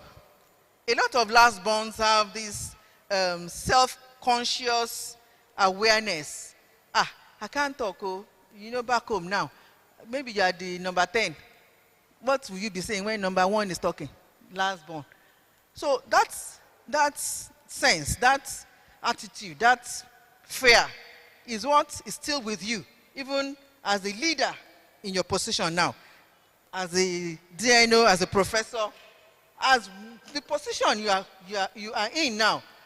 You are still thinking, if I say something now, they will shut me up. No, shed that. You have grown beyond that. God has helped you to be who you are today. Move on, say it. The only thing is, say it politely. Say it without sarcasm. Say it with a sense of responsibility, and they will listen to you. Even if it is wrong, you can't be polite and people will be rude to you, because we're not in the zoo. If you say it politely, they will politely tell you, we have thought about that too, but these are the reasons why it will not work. They have not shut you up. They have not, they have not messed up with your personality. They have just corrected you, and it is in love. So don't allow anything to shut us up. We should just open up and say what we have to say. Always encourage yourself. Every morning, all our pastors now tell us, declare in the mornings, I'm good, I'm beautiful, I'm bold. Honestly, it is no joke. It works. It helps your sense of belonging. It helps your sense of person. It develops your personality. It helps you to go out in confidence, to show forth the grace of God upon your life. You don't continue to say, they said I'm not fine. They said I'm ugly. They said I don't know anything. My teacher in primary school used to say I'm the Olodo. That was then. You are now who you are today. God has helped you. So move on and shake that off. So there's this thing we call SWOT analysis. What is S? Strength. W, weaknesses. O, opportunities. Then T, threats. I want us to put it down. SWOT. Do SWOT analysis of your person. What are your strengths? What are your weaknesses? What opportunities lay ahead of you? And what are the threats to those opportunities? If you do this, maybe as we're entering next month now, a lot of us will be doing New Year resolution. Abby, how many of us do it every year? New Year resolution. We should be truthful. Oh. Are you saying we don't do New Year resolution? Okay, we are bigger than that. Most of us do New Year resolution before the second week. We have started failing it. You did it yourself. Nobody puts gun to your head to write it down. I won't eat too much this year. I want to pray more. I want to study more. Before the following week, you find yourself back in your old vomit. But I want us to do SWOT analysis, maybe monthly. The first week of the month, do it. For this month, what do I want to achieve? Like I said earlier, set goals. Little goals, small goals. What do you want to do? You can find our mother. At 44, she went back to school. As a matron, what was she looking for? If she didn't go to school there, where would she have been today? As a great grandma somewhere, tying wrapper on her chest. Would that have been a fulfilled life for her? So we have people within us here that can challenge us. What do you feel you should do? What do you feel you need to do to better your lot in life? It is good for us to pray. But beyond prayers, in fact, the Bible even says it. Prayers, faith without work is dead. I want to be good. God, help me. Send helper. What are you doing? You are seated in your home. You are waiting for helpers. When the helper comes, what will he come and do to you? What will she offer you where you are seated and tying wrapper on your chest? So set goals, do SWOT analysis. What are your strengths? What are the weaknesses you know you have? What are the opportunities available? Even within this campus, what opportunities are available for you to harness, for you to tap into? And what are the threats that could emanate from wanting to go into such things? So that is another assignment. We have two now. So another assignment I will not be collecting, but those two I might collect before I leave. I want us to challenge negative thoughts. It takes the grace of God for us not to have such. How many of us does not go through negativity? You just think, thinking about the. How many of us? Okay, we are all spiritual. We don't have that problem. Great. I thank God for our lives. It will just come to you sneakily. What if this? What if? What should you do at that point? You cancel it. Don't let it grow. I shouldn't be quoting Bibles too much, but permit me to just say this. Casting down all imaginations and bringing them under subjection to the name of the Lord Jesus Christ. Don't allow, if you allow it, it will grow and become a monster. That small thought that just, strolls into your mind. If you don't attack it immediately, only the monster before you know it. So let us challenge it. If it comes, replace it with positive thoughts. No, this is not my portion. This is what I want for my life. This is what I want for my family. This is what is going to happen. It is not this one. I don't want it. I reject it. So that is a good thing to go with. Then I want us to embrace a growth mindset. A growth mindset. You want to go higher. You want to develop. Move away from toxicity. There are some people that are very, very negative. Move away from them. If you cannot impact positively on them, don't wait till they impact negatively on you. The Bible says evil communication corrupts good manners. So, do we know more than the Bible? So, your friend that is a person, I won't say your friend, a person that is toxic, you know the person, very negative. You say you want to change her or him. Are you God? Are you the one that made him or her? If you have seen that this person is not, quickly move away. You can be praying for that person afar. But don't stay. Don't allow that person to impact negatively on you. But because before you know it, you could become like the person. And that is, God forbid, we will not have that. Then focus on your strengths. I said we should identify under SWOT our strength. Focus on that. I'm well able to do this. I'm well able to do this. Go and do that. I don't see myself going into sprint now. I want to go into Olympics. Is that possible? No. That is you should go with my weakness, side. I can't, at this age, I didn't do that 20, 30 years ago. Why would I want to start sprinting now? Who do I want to impress? I can't even carry myself too much. So, the things you can do that you are good at, identify them. You can turn that into money-making machine for yourself. If you like children, you are in the children corner in church, you could, after your retirement, you could start a school, you could start a nursery. It is what you like that you are turning into money-making venture for yourself. I love children a lot. I love to have them around me. Make it into money-making venture. Start something. Start a crèche. Let them bring their children. You have retired. You don't particularly have anything else to do. Start that. Look for something you are good at. Start doing it. You love cooking. Cook. Nobody is too big to cook. In fact, cooking has made a lot of people very great. See this girl that just won another Guinness Book of Records. What's that? Linda Bassey. Is it not cooking? And I understand the mother too is a cook. So it's now running in the family. But she has taken hands a step ahead of the mother. She now has two records in World Guinness Book. What do you call it? So anything you know to do, please do it well. Do it well and make it bring in money for you. You understand? Then, I've said this, set small, achievable goals. Just what can you do for this month? Put it. I can start school. Go and put it down. Go and register.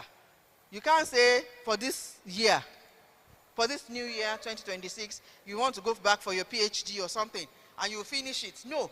But you start. Start in January. Start pursuing it. In the next 3 years, God willing, you will finish it up. But don't start saying, I'm now too old. See the testimony we heard this morning. I'm now too old. I can't go back to school. Says, go back. Nobody is looking. Even if they're looking at you, enjoy it. She said she was the mother of the class, and she did it proudly. See, she's reaping the fruits of that labor now. So please let us set our goals and let us move on with it. Let us prioritize our health too. That is very important.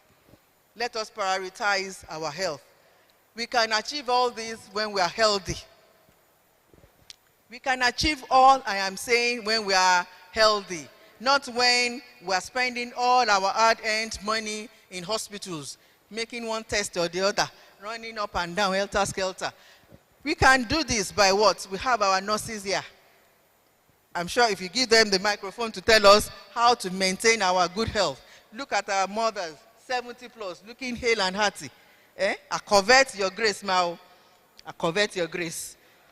Otoni, I covet what is good. So let us look at ourselves. Eat well, balanced diet. It doesn't have to be large. Eat well, not too much. There's this saying, don't let me say it. Don't let me say it. It's in Yoruba. Don't let me say it. So please, let us exercise. Walk. Park your car in your office. Take a walk.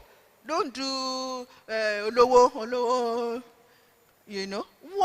Walk in the sun, early morning sun. This one is getting too hot now. It is no longer vitamin E. Vitamin D. E or D? Yeah, D. This one is Osangangan. But early in the mornings, 8 to 10, thereabouts, walk in it. Enjoy the sun. It could be hot. Take your umbrella or take your handkerchief and mop your face the way I'm mopping now. Walk, shake your body, let your body move. You understand? Then let us practice mindfulness. Let us practice mindfulness. You meditate. Back in the evening today, when you get back home, you know, ruminate on what happened in the day. The people you have seen today, the things they have said, just look through, and then you commit everything to the hands of God. And then you sleep peacefully. If you had any occasion that you had been angered, release the person, release the evil thoughts, remove toxicity from your life. Have peace. You could practice yoga. When I was younger, I thought yoga was this Hinduish thing that is spiritual. But honestly, it is not. You could just sit down on your mat and just, you know, meditate. Talk to God. Do whatever. Relax your mind. Remove everything. Tension is too much. In this our nation, tension is much. So please, remove the tension. Calm yourself down. Be at peace with yourself. Be at peace with God. And then, let me just say this. Take action. Remove yourself from your comfort zone.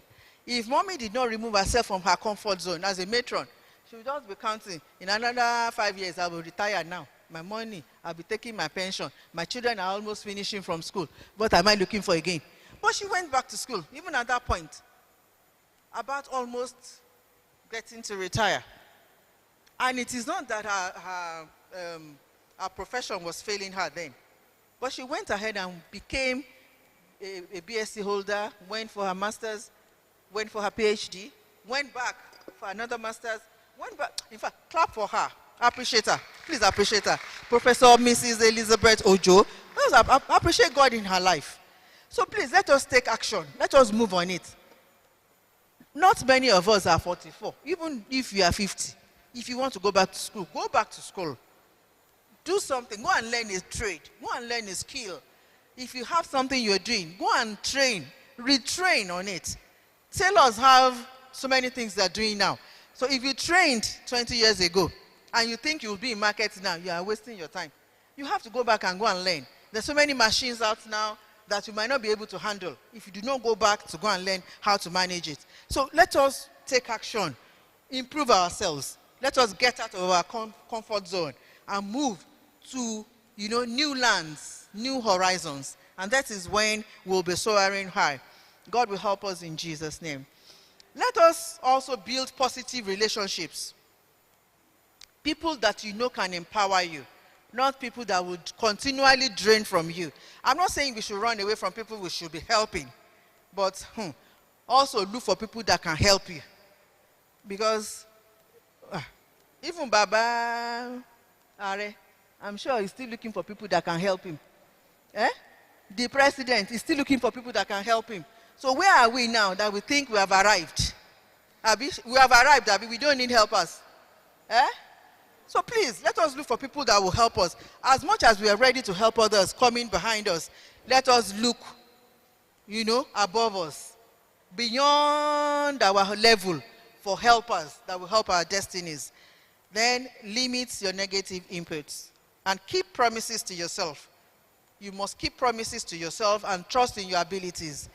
The SWOT analysis I said you should put down, your strength, believe in it. Don't say, I just imagine I'm good at this one. No, it is a lie of the devil. You are good at it. Develop it. Train yourself on it, and you will see the results. Another assignment. When have I ever hesitated to speak up? Maybe in a departmental meeting, in any meeting. You know you have something you want to add, but let me just keep quiet. When has it happened? Has it ever happened to any one of us? I want us to be truthful now. Has it happened? Why?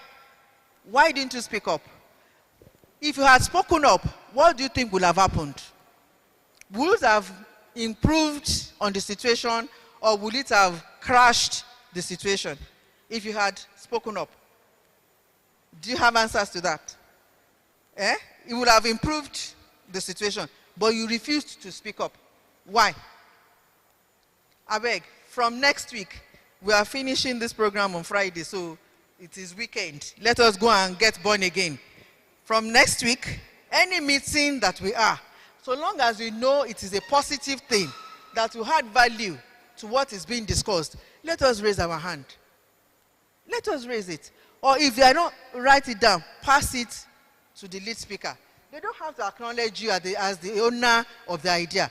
It is for the idea to work and make the situation better. It is not about who raised it. It is about getting the solution. So please, even if you will not be doing this, and I don't see why you should not do this, if you will not be raising your hand, write it down, pass it to the leader or the head of the team, so that that idea will be shared, and then people will benefit from the idea. So I want us to recognize your leadership. I want us to see something. From the beginning I said we're all leaders. Okay, let me give you an insight. You navigate classrooms. That is our academic staff. Your research demands. Your supervision. Student crises, apart from the lectures. Student crises that you have to attend to. Departmental politics. Institutional expectations. And personal lives, all at one, is on you. And you say you are not a leader. You are just there in your corner. You have to move around, perform your duties. You have to if you see students that are in crisis, you have to attend to them. Your colleagues, everything is all on you. And you left a home that you have to run. That even as you are seated here, you are thinking about home, where my first daughter is, where my second daughter is, my third daughter. And you say you are not leaders. We're all leaders. Okay, what is the assignment for leadership? What do? They manage people, manage situation. Is that not what we are doing daily? On a daily basis. And then we still show up. As a lecturer, you still come to class, no matter what happened, what you have gone through. You still have to shake it off, come to class and face the students and tutor them. And ensure they understand you. That is leadership. That is leadership. You cannot come and be crying in class that something happened. Oh. No. You shake that off. Come, smile, do what you have to do. And do it excellently. Knowing that going back home, you are still thinking what we left behind at home. So you show up every day. That gives us the power. The leadership power as women. And that is what we run every day. Some people say women are the necks at home of the husband. They said husband is the head. We are not disputing that. And nobody is contesting that with them. Our men, Professor Ade-Ekiti has run away. We recognize you as our head. But we are the neck. And it is where the neck turns the head that it will go. Abi? It is where we want you to be, that you will be. So recognize in us the power the inherent power God has given to us and appreciate us. If you want a successful life, if you want a peaceful home, appreciate the women folk. And then we will lead you aright. But if you want otherwise, we will show that one too. We have that too. But everybody is just trying to shed the bad aspect. We want to be good children because we are children of God. So we want to show forth the grace of God that God has put in our lives. So men should know that women are the next.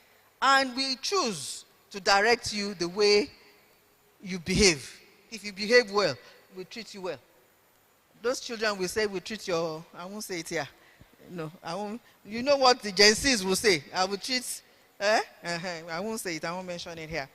So please, let us know that it is commitment. It is huge commitment on our part.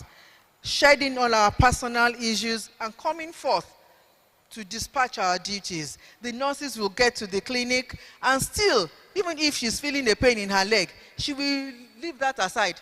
Once they put the patient there, she will go and administer drugs, administer medication, inject the patient. She has her own issues she's feeling, she's battling with. But she will share that. First treat the patient and then go back to the office and do like this. When they call her again, she stands up. That is leadership.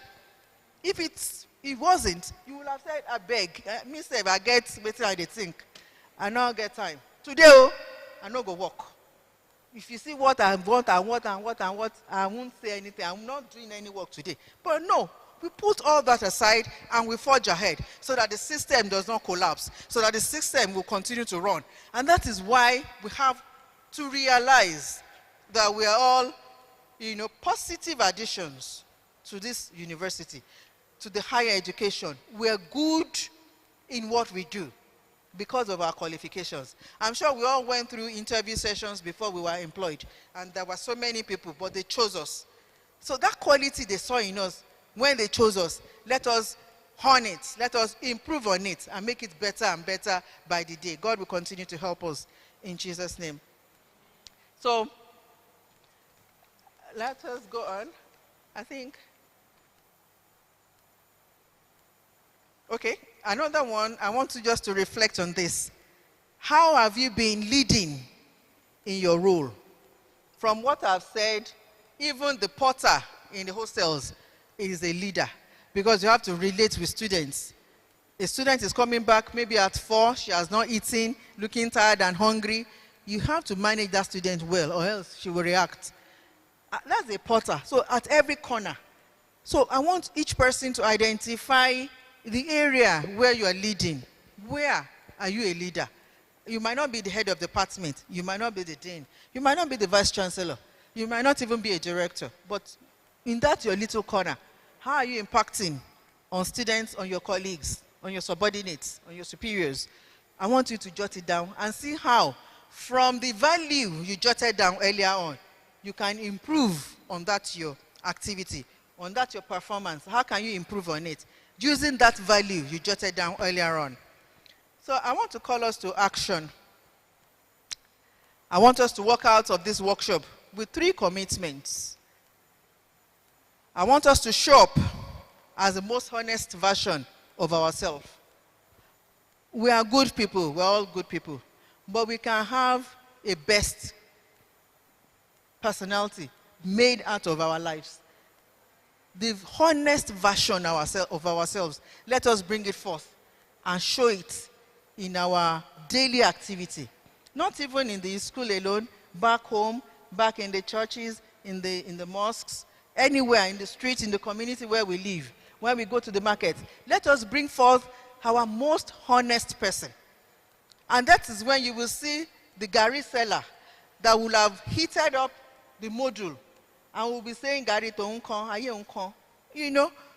Because you have heated the module. You are using an unjust measure. The cost will stay. You understand? Be the better person of yourself, the honest version of yourself. Leave the module the way it is. You will still make your gains. And that one will be better for you because it will come without any cost. The person that buys from you will not get home and start seeing 5 cups instead of 10 cups. You think that person will pray for you? The person might not even open. The person might be a very, very good person. Might choose not to curse. But Yorubas will say, "Me, kukuni shepe." What is the meaning of that? Eh? Oh. So we should all be careful. Let us come forth as our most honest version. The best version we can be. And that means we have to be on our toes at all times. Looking, walking, watching ourselves, changing and improving. Because a lot of people are looking at you. As leaders, you have a lot of people watching you. Some are watching for the downfall. Some are watching to emulate you. Some are watching for a lot of reasons. And that is why you have to improve on yourselves daily. Then I want you to stop shrinking your brilliance to make others comfortable. Because you don't want to offend your HOD. You don't want to say your idea. No, please, don't. But say it genuinely and graciously. Don't shrink yourself. Don't shroud yourself in obscurity because you don't want to make somebody feel inferior or feel, one way or the other. Open up and speak up. Your presence is not too much. You are there, you're a member of that department, you're a member of that community. Say what you have to say constructively. And then people will appreciate, even if they don't appreciate you, they will appreciate what you have said and will use it for the betterment of the society. Then use your voice. You have to speak up, like I said. But please you don't have to shout. You don't have to lord it over them. Just drop it. You have dropped a seed. They will think it over. They are not, like I said, we are not in the zoo. Like some people say, Nigeria is not a zoo. Are we in the zoo? Is Nigeria a zoo? We are not in the zoo. So whatever thing you have dropped, reasonable people are there to think it over. So they will align with you. Even if they don't align with you, you have said your piece, your mind, and you are at peace with yourself. So I want us to remember this. You are not here by accident. Like I said, a lot of people applied for your role and you were picked. That means God has, an assignment for you. You are not here by an accident. You are not here to survive the system. Let me just take my salary and go. Let them promote me. I was an assistant lecturer. Now I'm lecturer too. I'm just moving. What's my business? Let me just take my salary and go. No. You have a purpose that you have to fulfill here. Let it be felt. You are here to transform. You are here to shape. And you are here to improve the system. Please let us put it in mind and continue to do that. So,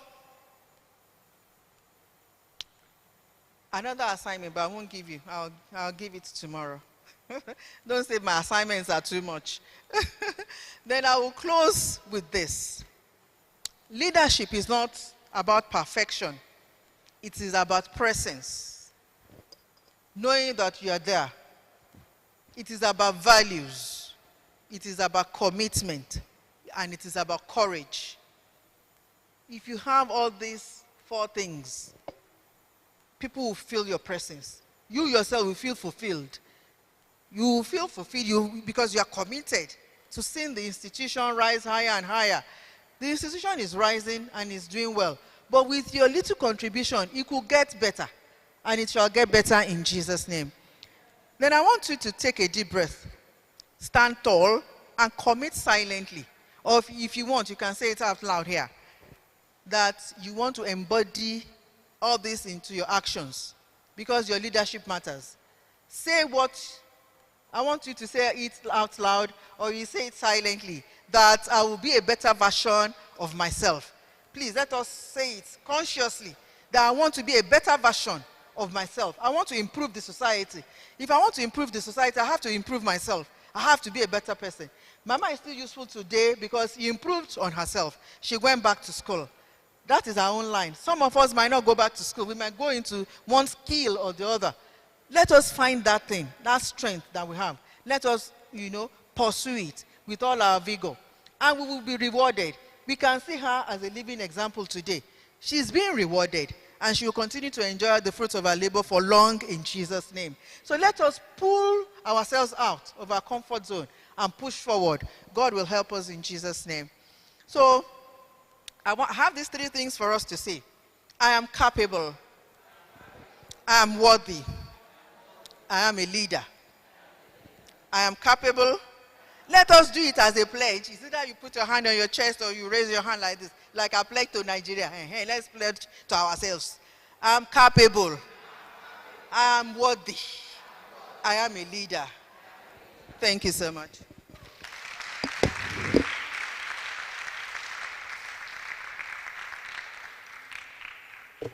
Thank you very much, Professor Olaomi Fapunda, for a very informative and engaging session. I believe we all had a lot to learn. I did, and I believe we are all going to put them all to practice. Please, another round of applause for her. Thank you very much, Ma. We appreciate you, Ma. We're going to be moving to the next session, which will be handled by Professor Adetoro Adegoke. Welcome you, Ma. On leadership identity and strength mapping.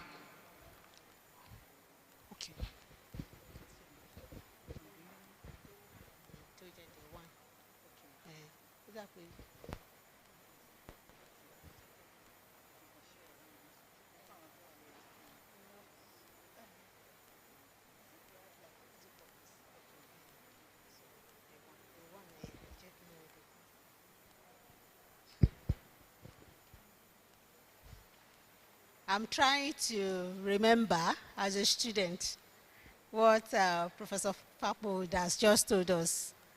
I am capable. I am worthy. I am a leader. Ben, thank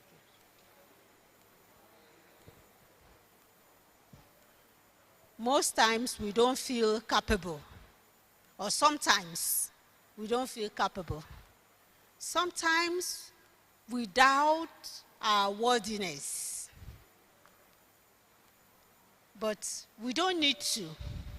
I say to people, even when you feel not capable, even when you have fear, do it anyway. If any opportunity should come up and you are being asked to do anything, do it anyway. I don't think there's ever a time that you grow so, I don't know, you become so elevated that you are not nervous, either during presentation or even when you want to teach. Even if the people you are teaching are year one students that don't even know what you are talking about, you still have to prepare and you may still be nervous. But the beauty of it is if you push yourself, when those times come and when you don't feel that capable, or you don't feel that knowledgeable, or you don't feel that confident, try and do it anyway. Force yourself to do it anyway. Don't think, oh, I will do it next year. And I'm saying that because I'm naturally an introvert. You may doubt it. You may doubt it. A lot of people doubt it. But naturally, I'm very, very reserved. I don't like talking. I don't like coming to the open. It seems I have a personal side and a professional side. And I think a lot of leaders are like that, especially women. In fact, now in the UK, there's what is called introverted leaders. Leaders that don't want to show their faces. But you may not like the limelight. Some positions may put you or push you into the limelight. But try as much as possible to do it anyway, because it's in doing it anyway, the opportunities will continue to open up for you. So with that, I want to thank Professor Fapunda for a brilliant session. Thank you so very much. Now, this is not displaying. Okay. Now we are going to have like a practical session to everything that she has said. We're going to look at leadership identity and strength mapping. Because this is a workshop, a training, it's not a conference. So there are learning objectives, there are things that we want to do. So we have to, well, it's not a talk shop, it's a workshop. So we have to do, and we have to move around. So what I'm hoping is that at the end of this session, that we'll be able to look a lot more into what leadership identity is, and to ensure that our leadership identity is grounded in values, in purpose, and in our personal story, in our lived experience, in our authenticity. And that is why I said it's the practical session of what you have had. So everything that she has talked about is now to do it. We want to look at the core strengths. We want to look at the core strengths using some validated frameworks, and also looking at the strengths that you have and recognizing. I think during the tea break after the opening ceremony, some 200 level students walked up to me, and one of them was saying that I want to share my story. I love talking about my story. And sometimes we tend to shy away from our stories. Maybe the younger generation, I think they are bolder, they are more confident. I was listening to a YouTube video, and one of them was saying, we Gen Z, we are shameless.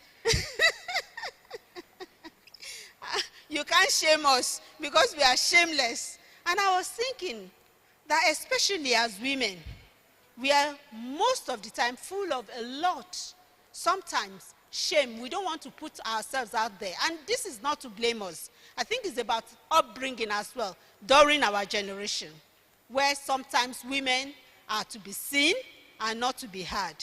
And sometimes those affect us to where we get to as leaders as well. There is actually a research finding that shows that when there is an advertisement and job descriptions are out, that a woman will not apply for a position unless she scores 100% of everything in the job description. Whereas men, once they score 60%, they will go ahead and apply anyway. And sometimes we know them. We are in our offices. You know some men that you are more skilled than, you are more experienced than, but then they have a bigger job title than yourself because they are putting themselves out there. So we want to look at our positionality as leaders, powered in our lived experience, in our stories. Sometimes those stories may not be palatable ones.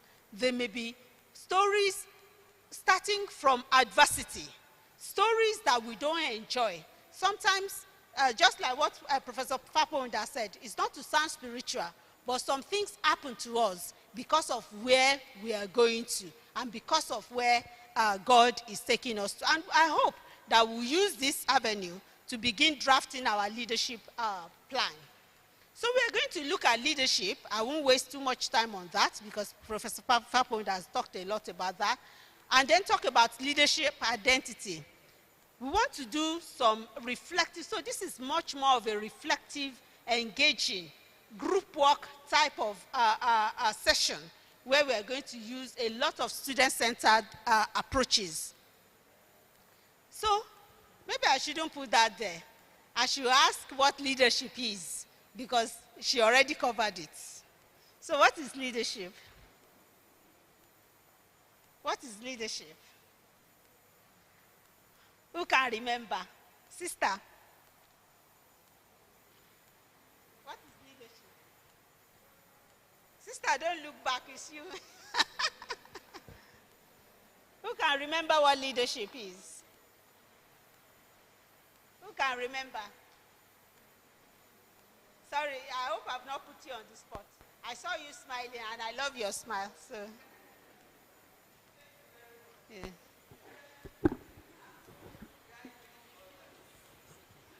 Thank you.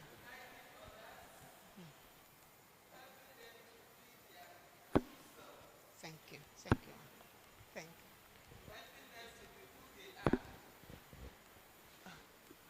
Thank you. Thank you very much. I'm happy to meet you. Thank you. It's a pleasure meeting you. Thank you. Leadership is guiding others, helping them to be their true selves, helping them to take responsibility and stand by it. And even when they make mistakes, to own it and to still acknowledge that, yes, they are being human. It may be painful to be human, but we own it, and that is maturity. Thank you. Thank you so much. Thank you. So I agree with, okay. Sorry, somebody raised up a hand there. I can't see the person, but yeah. Thank you. Remember, I said this is an interactive session, so I want us to fully participate. In a nutshell, leadership is an ability to influence positively. Thank you. Thank you so much. It's about influencing. Thank you very much. Yes, in a positive manner. Thank you. It's about guiding. I so much like the fact that nobody talked about power or managing. We're talking about guiding. We're talking about influencing. And that is what leadership is. So leadership is the ability to influence. Leadership is the ability to inspire. It's not about your job title. And that was why, from the previous session, there were a lot of discussions around you don't have to hold a title. And it doesn't have to be in a formal setting. Even at home, you are a leader. As a mother, you are a leader. In the church, you are a leader. As long as you are influencing people, as long as you are inspiring people, and as long as you are guiding them. Sometimes, a lot of leaders, you don't even know that you are inspiring people. Sometimes what people need is just to see that face or to see that possibility of what can be achieved. I'm sure I was saying to the students outside before this session that the students now, they have a lot of opportunity in their hands. And I was saying when we were studying nursing is for dropouts. The moment you say to people that you are studying nursing, they think you are not intelligent, you are not smart. You are unable to go to university, or you don't have admission to anywhere. That's why you are a nurse. To some people, being a nurse means that then, I don't think it's happening now, means that you must have like prostitution by the side, even if there was nothing like that. But because of what we are doing now, because of all the changes in the profession, a lot of us, you may not know the extent of your influence in nursing profession. People in your community are looking at you. People want their daughters, their children, their boys to be like you. Nursing is now hot cake. Even for most universities, when it comes to recruitment drive, you have a lot of applications to nursing than medicine. So that is the power of influence, the power of inspiration. And those people, they don't have to be close to you before you can lead them. It's not about your position or your title. Fine if you have them. And for some of us, we have them very long. RN, RM, BSc, MRS, we have them. But you don't have to have them. And that is why wherever you find yourself, just know that people are watching you. People are observing you. And you need to be extremely mindful of your utterance, of your behavior, of what you say, and how you impact people. Gone are the days where leaders are always very, very wicked. You see was it yesterday we were sharing a lot about our experience growing up, myself and Mama. She was ×2 my age when we were in uni. We see our girl with pick race. She was the only one that was close to them. We will see them like this, we run. And a lot of experiences that were not so palatable. Gone are those days. And that is why leadership comes from within. It is who you are. If you are a compassionate person, you automatically should be a compassionate leader. Some people say they are compassionate, but then you don't really see that compassion in their leadership. You see a lot of wickedness and anger. Please let us change that, because you remember in the morning I said we are creating that pipeline, especially for women, and for you to create that pipeline, you need to bring yourself to that level that you can influence and inspire. So at its core, there are various elements when it comes to leadership. And I think there are about 8 of them. The need to influence, not authority, not that of power. And the need to have vision and direction. And I'll talk a bit more on all of them. So you are moving people through your vision and through the trust that they have in you and through your credibility. And that is why, as a leader, it may not be palatable, but honesty is very, very important. Honesty. Sometimes we say we are too blunt. There's a way to be blunt in love, but when you are being dishonest, people will know and people will find it difficult to trust you. And that is why you need to be very, very credible. If you say yes, it should be a yes. And if you say no, they should say it as a no. And of course, the approach for the people that follow you. Leaders can see what other people cannot see. Those people that you are leading may not even see their potential. I remember as a master's student, I had a supervisor at Manchester University. She's called Professor Ann Thompson. And she was the one that supervised my PhD. And I went to her for a supervisory meeting, like you do for your PhD. So she was my primary supervisor, and I had a secondary supervisor. And I've forgotten what it was we were discussing, something about PhD. And then she said to me, "Oh, Aditoro, something tells me that your starting salary will be where I am stopping." I was thinking, what type of English is this? I don't understand. Your starting salary will be, and then I thought, what does she mean? And there were a lot of things that she was saying, "Oh, you need to do this, you need to do that." And some of them, I shied away. I didn't take them. You remember I said, I'm naturally an introvert. So your leader, as a leader, you should be able to see the future, the potential. And if you are someone that is being led, you may not see those things. So when you are being challenged to do something, when you are being pushed to do something, know that your leader has seen those potentials in you. And that is the same thing we do with children. If we allow some of our children to do what course that they want, some of them will go and do, I forgot what is the face, I call it face painting. Makeup, thank you. Some of them will, because that is what is easy. But you know the potential, you can see their potential. So it's the same when you are leading. You can see their future because of your experience, and you can inspire them to do that. And you help them to unblock those things by empowering, by mentoring, by including them, and by developing others. At Buckinghamshire University, we have a mentorship scheme, university-wide mentorship scheme. And what was done was that if you want to be mentored, you just approach this person that is in charge of that, and you submit your goals, the goals that you want to achieve. And they then look for a mentor within the university, approach the mentor, and then ask you if you want to mentor this person. And the first person that I was asked to mentor is actually, she's a senior lecturer within the School of Food and Hospitality.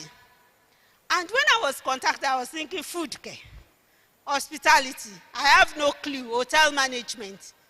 Why does she want me to mentor her? And when she then shared our goal, so our goal was to become an associate professor.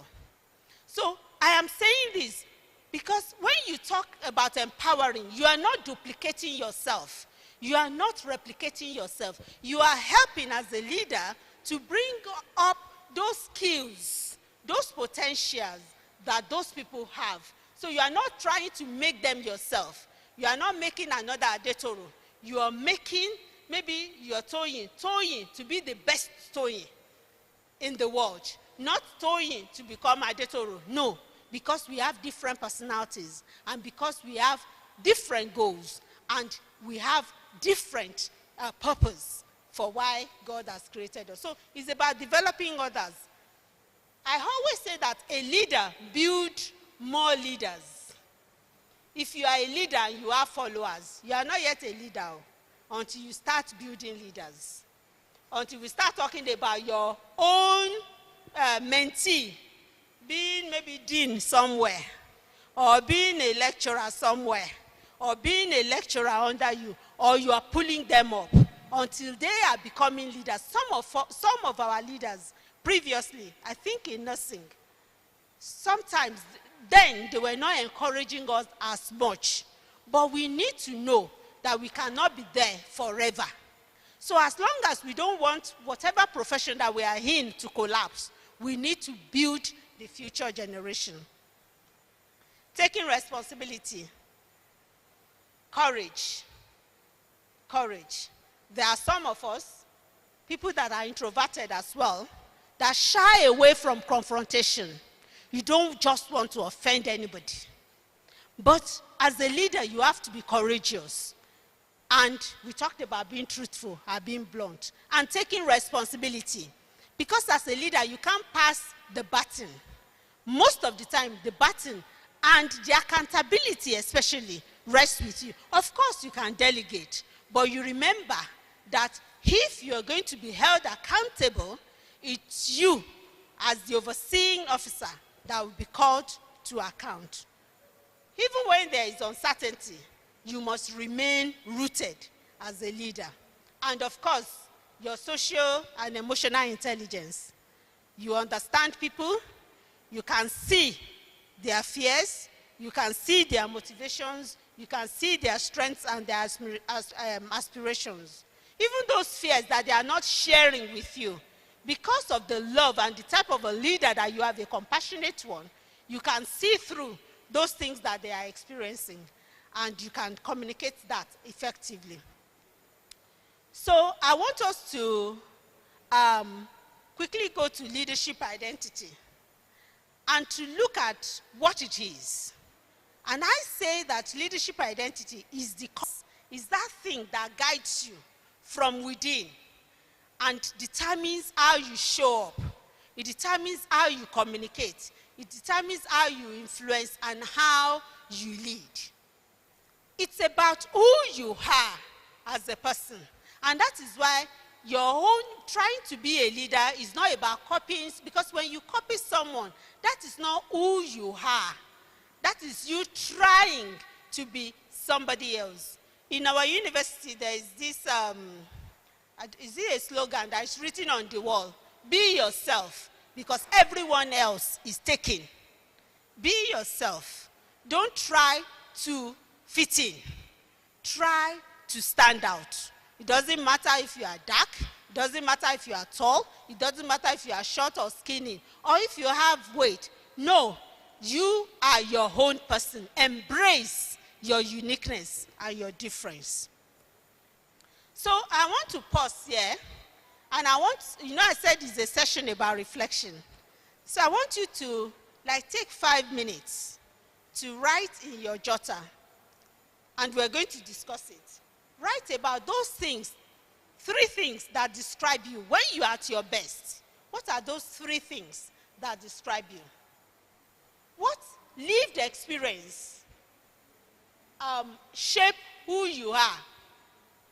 I set up a foundation because I grew up from poverty, and I've benefited from people's generosity through scholarships, and I cannot but give back to others. I just have to help other girls to be able to remain in education and to be able to be who God wants them to be. So what is that experience that is shaping you and is determining who you are as a leader? And what values? I know Professor Paponda talked about values. So what values do you consistently lead from? Is it your Christian value? Is it your cultural value? Your town value? Your value as a woman? And what impact? Where do you want to go in the future? If you can take 5 minutes to quickly do that. We are going to share it, so make sure you are doing it.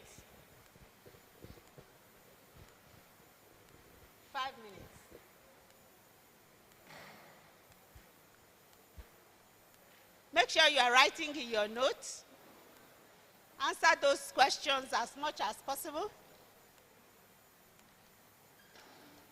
What 3 words describe you? So if I'm going to describe you, or if you're going to describe yourself, what 3 words will you use?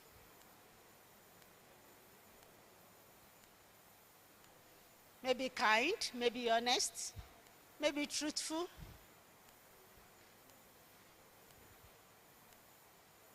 Maybe short-tempered, maybe no nonsense.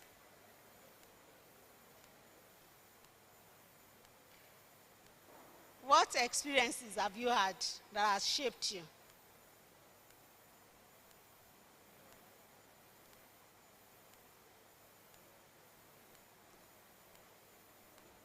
Is it 5 minutes yet?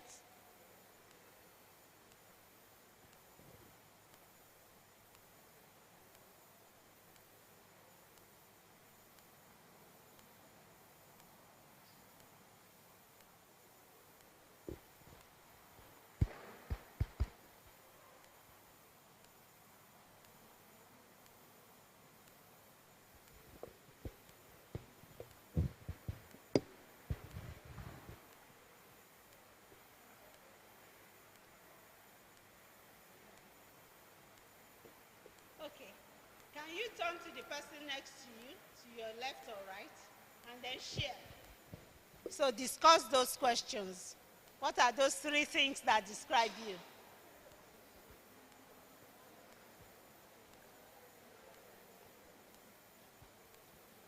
Make sure you are talking to the person next to you.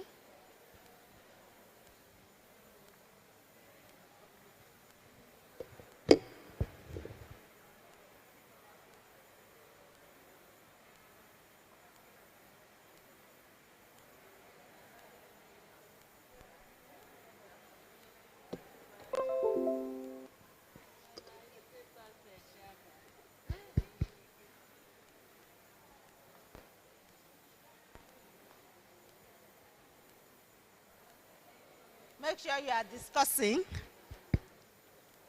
what are those 3 things that describe you at your best. Maybe you are intuitive, maybe you are a finisher, maybe you are a starter. You are always having all these creative ideas, but your own strength is just to say it out. Execution may not be your strength, but for some, execution is their strength, completion is their strength. So what are those 3 words that describe you, and what experiences? Have we finished? Have you finished sharing?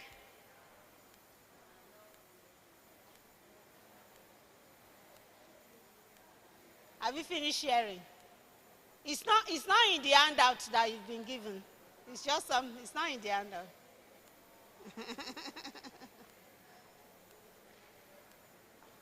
So who wants to share? Who is bold enough to share from your peers? Who wants to share?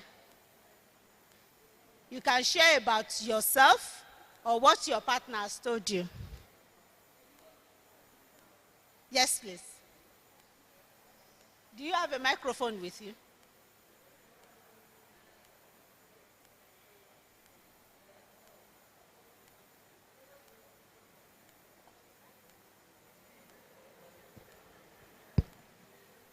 You want to? Maybe you should come and take this. I thought someone was going to bring this. All right, thank you.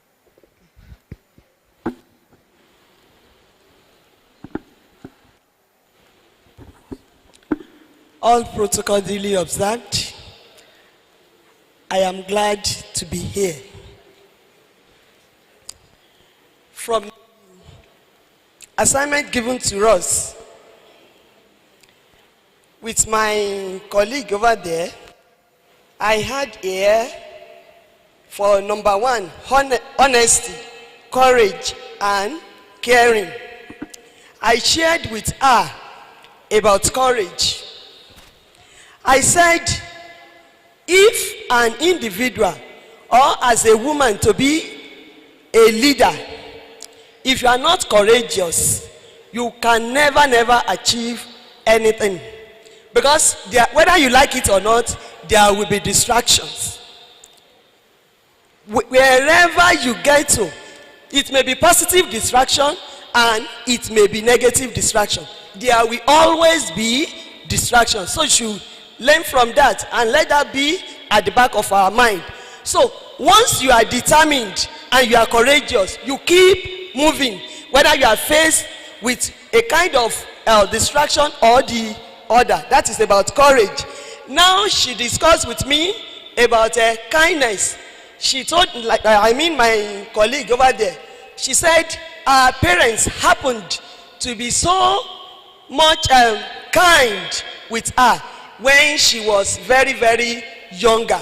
And for that reason, she has determined to give it back to everybody around her to show kindness. Thank you. So, can we clap for her, please? Thank you. Any other person wants to share quickly?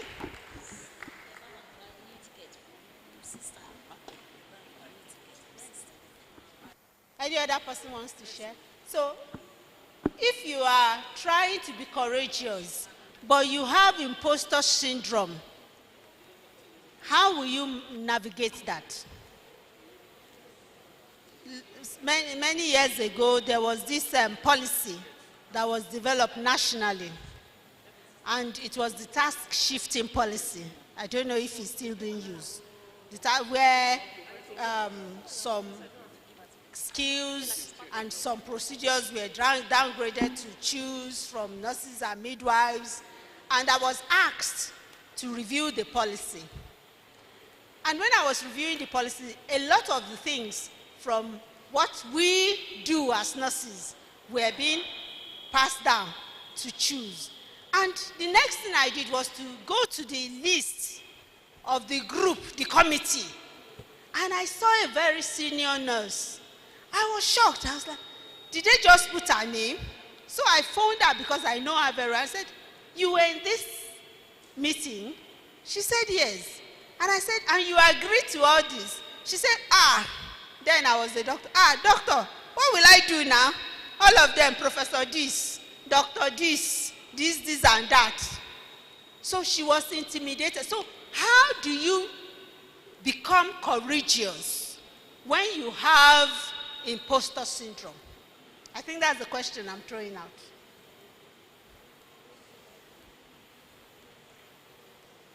Have you experienced anything like that? You get to a table, you feel as if others have what you don't have. Others are more experienced, more skilled, maybe better qualified. How do you maintain that courage? Yes, please. Thank you. Quickly. Thank you. Oladele. Okay, thank you.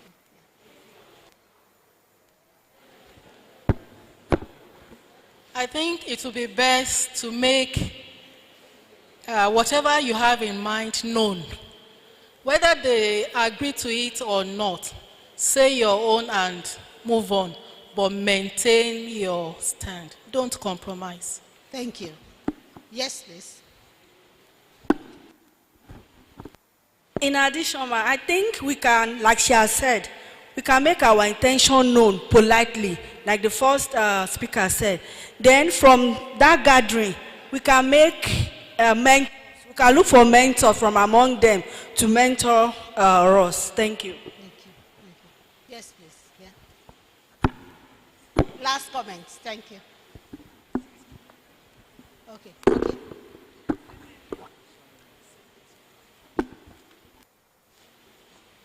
Thank you very much. Just like I am doing now, that is what, because I'm a mentee.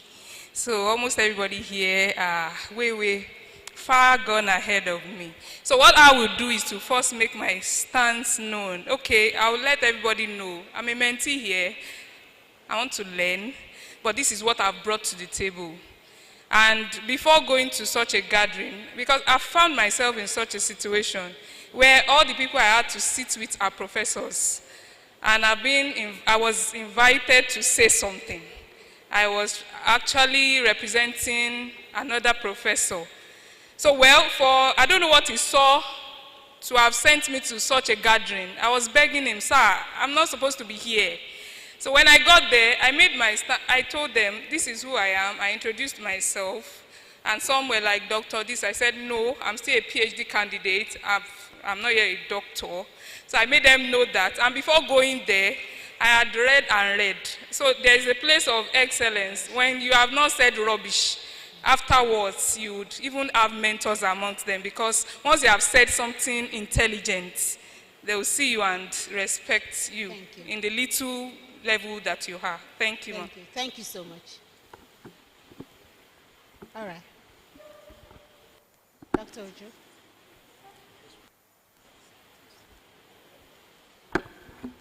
I think the answer to that question is embedded in what Professor Fapunda said, and I quote, "The fact that you don't know doesn't make you less of the leadership. If others underestimate you, speak up, don't keep short." And she said, you must contribute wherever you find yourself. Thank you. Thank you so much. Yes, in a situation like that, I think one of the things you can do is to also be humble in your response, and your tone of speaking matters, so that when they see you, that the point you are making is reasonable with all humility, and they really see it, they will sincerely accept it. Thank you. Yes. Last comment. Thank you very much. I'm happy to be here. Thank you for all that you have said all the while. Well, I would like to join my voice to say that you just have to be courageous, and you speak boldly with all sense of humility and with all sense of duty, that this is what I have to do, and I have to do it right. When they know you for who you are, they will take you that way. And whatever you say, well, whether they take it or not, you are not bugged. You just forge ahead. Yeah. And with time, they will understand that that is who you are. Thank you very much. Thank you so much. So we've heard about the place for preparation. So for that table that you are going, prepare. Prepare and prepare and prepare. Others may not prepare, but you then have to prepare. And as a woman, I tend to say that men may not prepare as much as you, so you may need to prepare 4 times more. I don't know if you have been at some tables where the same contribution that you make, when a man says the exact same thing, when you have said your own, you say, and then a man or someone, sometimes someone maybe better qualified than you, says the same thing, the exact same thing. It's that person they will be referencing. When Professor Ojo said this, and Professor Ojo said, I'm thinking, I said it first now, but who are you to? So don't be discouraged. Don't be intimidated. Say your mind. You may say it with humility. You may say it with politeness. You may be kind in your approach, but say it. There is a culture in the UK. If you are part of a committee and you go there and you sit down, you are not contributing. Everybody talks, so you are just there, either taking notes or not, whatever. By the time you attend that committee twice or thrice, they will remove you. Because you are just a waste of space. So either what you said is important, or what you're going to say is important or meaningful or not, you have to. I've found myself in meetings that sometimes as they are talking, I'm thinking, what's the next question that I should ask? What should be my contribution? Because if you don't talk, they will remove you. So when you're going to take some places, please prepare and please be courageous. You will need it. Be courageous. Because sometimes you are just thinking, okay, what they are even saying, you don't understand. And it's difficult to say, please explain it again. Thank you. The leadership styles have been discussed severally, and I don't want us to go into various leadership styles, but I want you to check your own style of leadership. And there's something that is called the 4 quadrants of leadership, and is divided into the axes. So, enough leader, you are action-driven, you are direct, you say what you want to say, you can make decisions very, very quickly. You are results-driven and result-oriented, and we know those type of leaders. But then, a South Pole leader, I think suits very well into what the VC was saying in the morning. You always lead with empathy. You lead through relationship-oriented type of leading. People will always stand up to work with you, to help you, because of the relationship that you have forged. That type of relationship may not be important to someone that is action-driven. They don't care. It's whatever they want to achieve, they want to achieve. If you like, cry. If you like, don't greet them again. If you like, go and report them. What you need to do, you need to do. But then there are big picture type of leaders. They are very, very, very innovative. And you remember earlier I was saying, are you creative? Are you a starter? There are some people, as you're discussing or as you are discussing issues, their brain is just in overdrive. They are thinking of solutions. They are extremely creative. They are bringing things up quickly. They may not be implementers, and they may not be completers. So then it's down to you as a leader to know people in your team that are extremely creative and innovative, that will always give you ideas. If you are not too clear about that type of person, if you think, okay, the way he's talking at meetings is the way he can execute, and you say, okay, since you gave us that idea, you go and do it, you may find yourself in trouble. So there are people that are extremely innovative, and they are very, very strategic. But then there's the other type of leadership. Look at people that are extremely analytical. And I think a lot of people that are introverted always fall into this pole. They are very, very detailed. When they get into a room, they study the room. They won't contribute. They want to see what everyone is saying. They analyze everything in total. So then you think of what are those tasks that those people can do? And what are those things that you can ask them to lead on? So I want you to look at the compass. I think there's a worksheet there that talked about the compass, the leadership compass. And I want you to go through those various traits and then pick the one that you think best suits you. Pick the one that think there's always a dominant style. So you may cross over the axis. So you may be action-driven, but then you may still be an empathetic person. So being action-driven may be your dominant trait or style.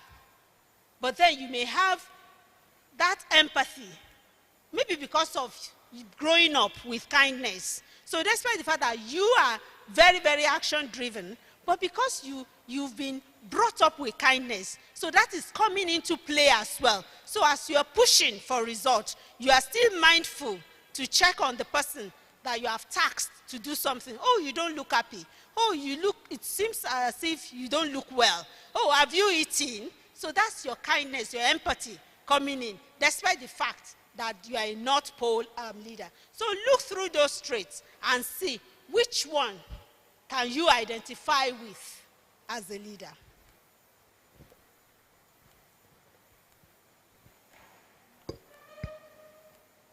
In the worksheet, you will also see the challenges that come with those traits.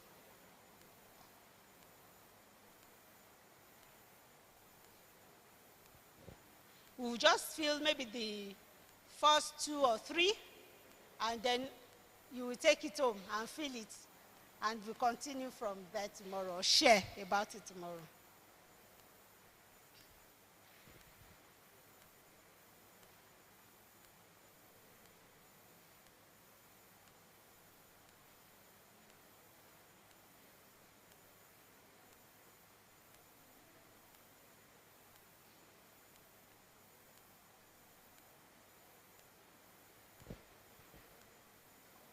So which is your primary style, leadership style? Which is your secondary?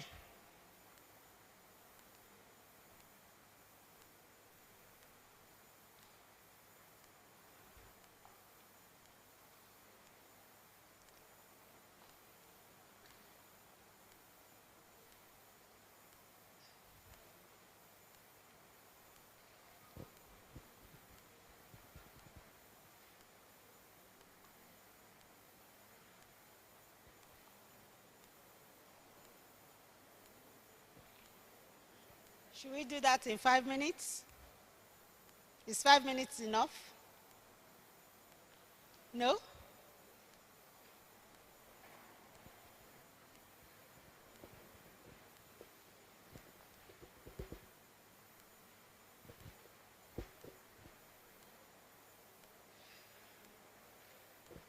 I was going to say this is the right one.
So I will just ask 2 or 3 people to share instead of going into group work because of the time. And I know it's been a long day. I can read faces. I can see people are tired because I know you've traveled down from long distances. So I'm going to ask for comments. So your primary compass direction, your secondary, and what you think your challenge will be. So just 2 comments, and then the remaining 2 worksheets, I will ask us to take it home, but I will just talk about it, how you do it at home. So tomorrow, I will ask you about them.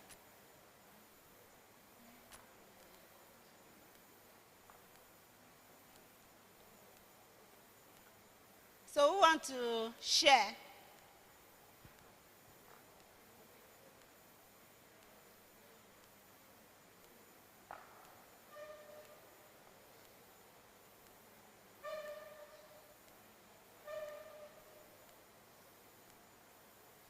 What leadership style do you think you have?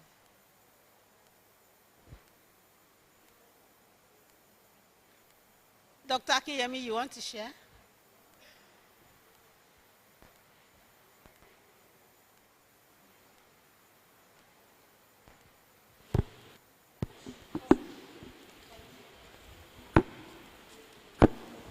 Thank you, ma. I picked from the southern part, let me put it that way, sorry. So I picked the supportive, caring, and team-focused. As applied to me, I'm a very supportive person, let me put it that way. I support my My team, one of my ex-students is there attesting to it. I give support to whatever I'm being asked to do. Then I'm caring. I care for others. I care a lot. Then we have a team focus. I do encourage others so that we can fulfill that, achieve a measurable goal. Thank you. Yes, that is it.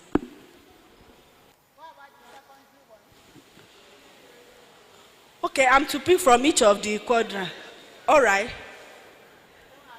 Yes, from the east, I pick 6 possibility and future pathways. Yes, I see possibility in others. I see that you can achieve it, you can do it by encouraging others, that we can all achieve things together. Then in the northern part, I act quickly under prayer. Whenever I'm stressed, you see me respond to things. I act quickly. I don't want people to get offended. I don't want to offend anybody. I don't want people to offend me. So I act instantly and quickly. Thank you.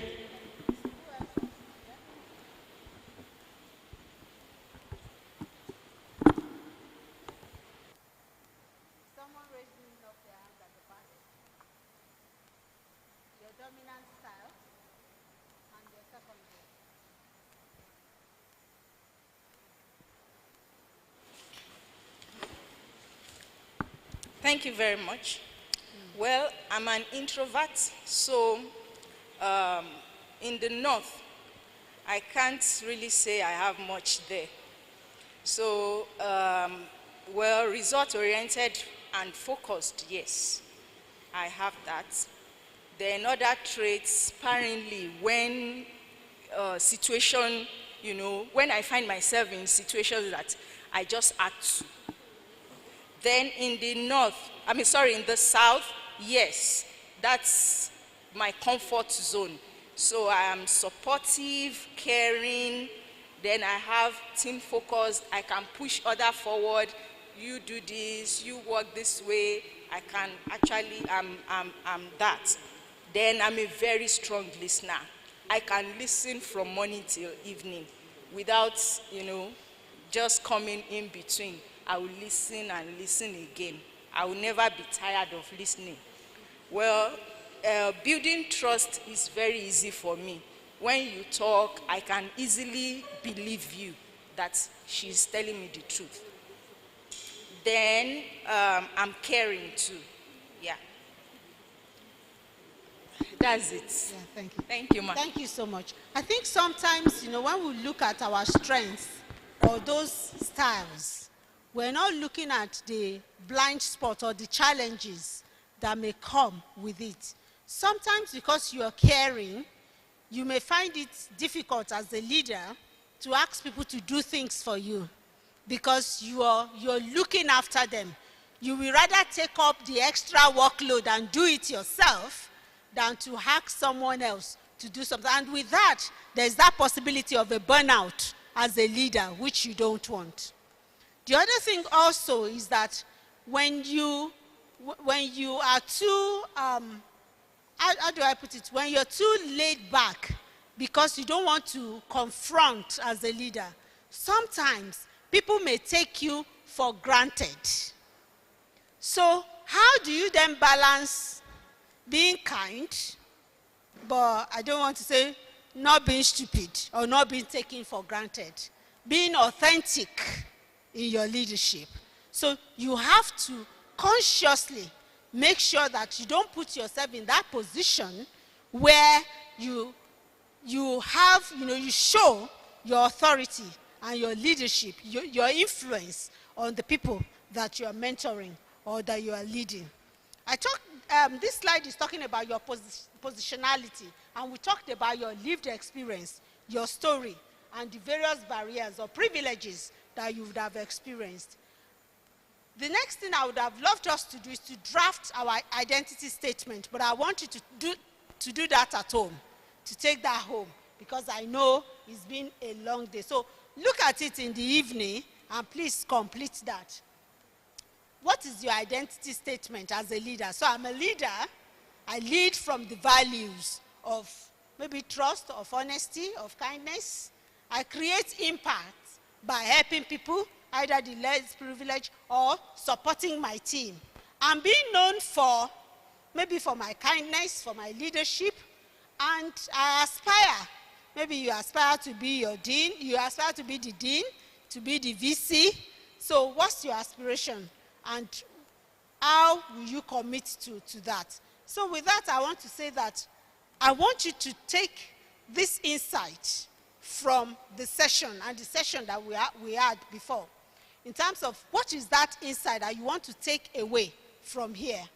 As you go home and you draft your identity statement, think a bit more about who you are and how you have been leading up till now.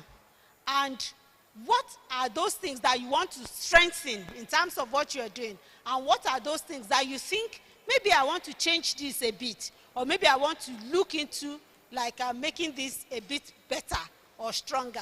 So thank you so much for your time.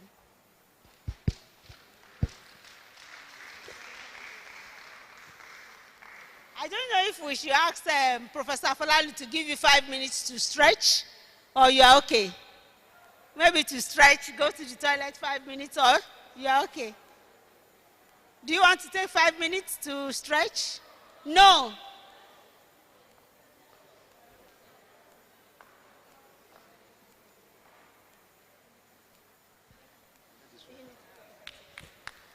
Thank you very much, Prof.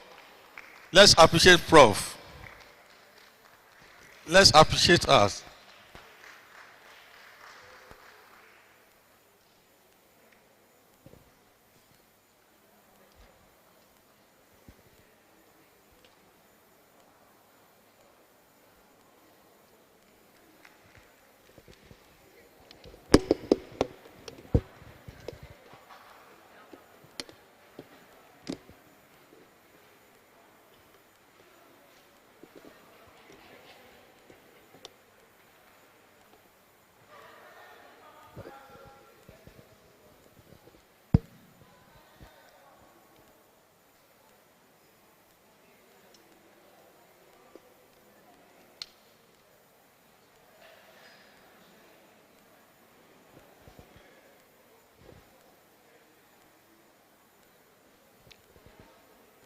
So thank you very much.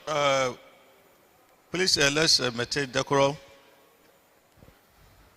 So in this section, we'll be looking at the power, influence, and governance in higher education.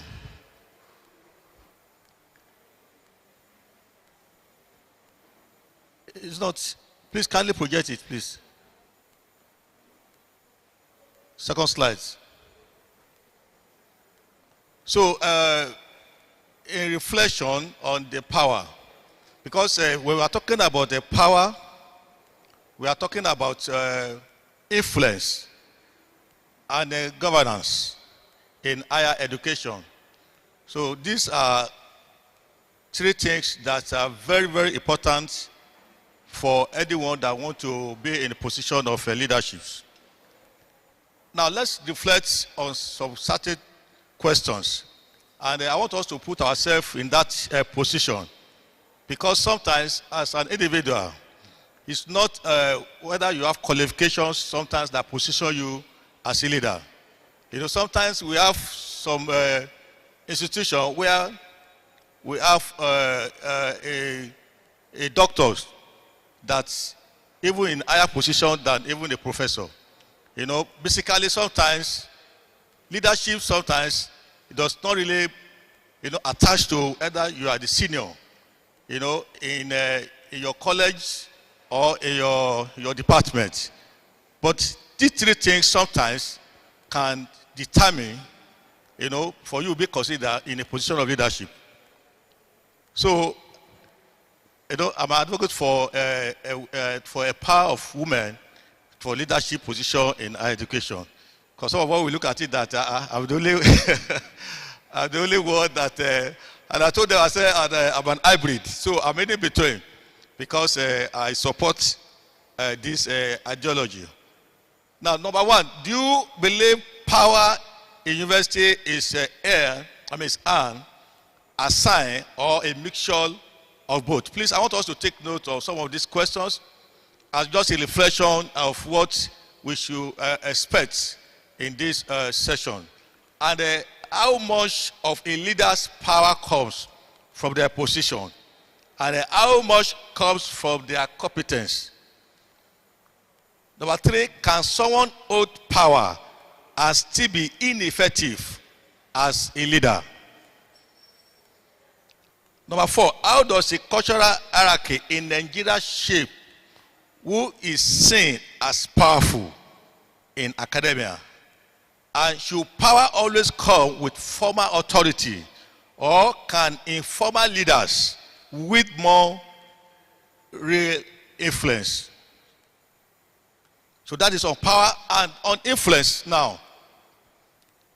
Is influence something you build over time as a leader or a potential leader, or something people naturally possess? Which type of influence lasts longer? Intellectual influence, maybe you are a researcher, or you are an expert, you are an expert in one area or the other, or relational influence. Maybe, maybe you are being trusted that, no, this one is trustworthy, or because of the networks, maybe I know this person, and you begin to say, I'm the next person to be in that position. And can a person have great influence without holding any official title? And what gives female academics strong influence, even when they face structural limitations? And how does integrity contribute to a person's ability to influence decisions?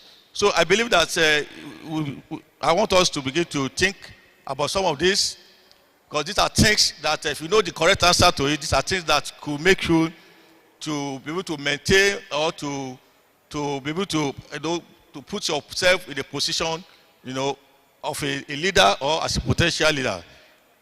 Now, for governance, because there are 3 in 1, is good governance a matter of structures, people, or both? To what extent does governance shapes academic quality in Nigerian universities? Does every academic staff member have a role in governance, or only those in leadership? How can university balance autonomy, regulations, and innovations? Does strong governance reduce conflicts, or does it sometimes create resistance?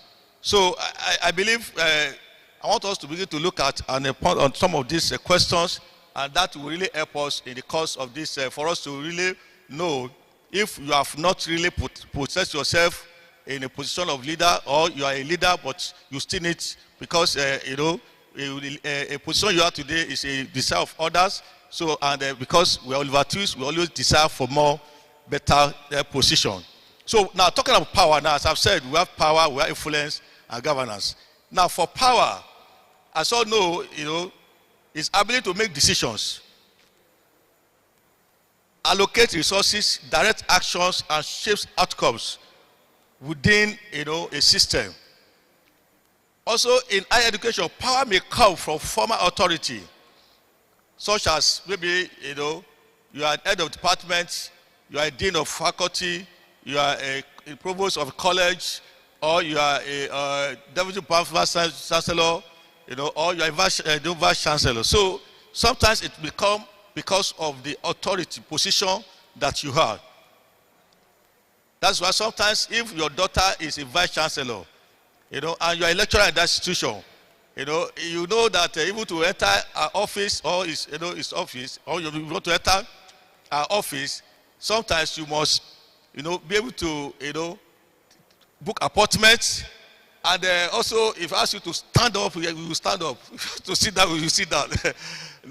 Because it's the position, which has enhanced such individual, with power.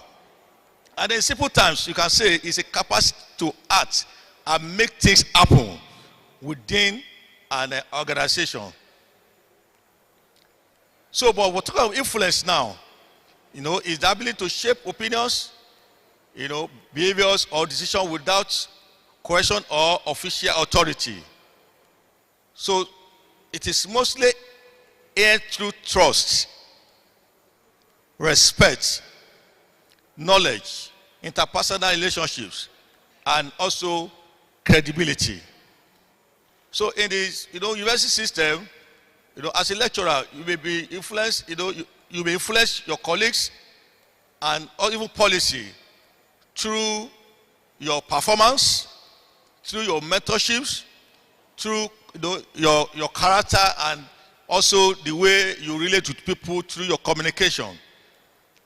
That sometimes can command people, for you to have influence. Sometimes even you may not be in a position of authority. You may not be vice chancellor, you may not be anyone, but you may have influence. And in simple time, influence is power exercised through a perception, respect, relationships, and rather than position. So you can see a power attributed to a position. But talking about influence is not attributed to a position. So I want us to understand that. But governance is referred to the systems, policies, structures, and the processes that guide decision making, accountability, resource distribution, and general administration within a university. So, and also this is also determines who acts authority, and how decisions are made and how decisions runs. In simple terms, governance is frameworks that ensures order, coordination, fairness, and quality in the university system. So what it means is that it's another thing, for you to have power, and you may not have influence. Because if you are a wicked leader and you have power, you may not have influence. You call one, before you call them, if you step out of your office, you see all of them, they will run away. Or they will pretend as if, if you are coming, they will pretend as if they don't even see you. So because you have power but you are wicked, you don't have influence. But as a leader, you must be able to balance the two together. You have power as position of authority. You must also try to also ensure that you are influential. Through relationship, through the way you talk to people, through the way you respect people. You don't tell people, don't you know I am a professor? Don't you know I'm so. It is the way you behave, what's your productivity, what's your impact that we command that, no, this is, somebody that deserves to be respected. So now, opening reflection now. As all know now, we are talking about university system because we are talking about the higher education, So universities, this operate through power, influence, and governance. And when you understand these forces, strengthen leaderships and decision making, because these three things, they work hand in hand. Because there must be a governance, because when there's power and there's, influence, if there's no governance, the system could be in disarray because there's no structure. So it's very important, and sometimes some people, they have power, they have influence, they don't respect governance, they don't respect, the structure of the system. They do like, dictatorships. So as a leader, you must always be sensitive, especially when you see yourself in a position or you want to aspire for you to be considered for any position. These are things that they look at to see that is this person really qualified for this position. So what are the types of power that we have in higher education? We have, because all these things, some of us, we aspire in one way or the other, or we are in position of this kind of this state, as a leader. Illegitimate power. So this legitimate power is a power that comes from a formally assigned roles, or position.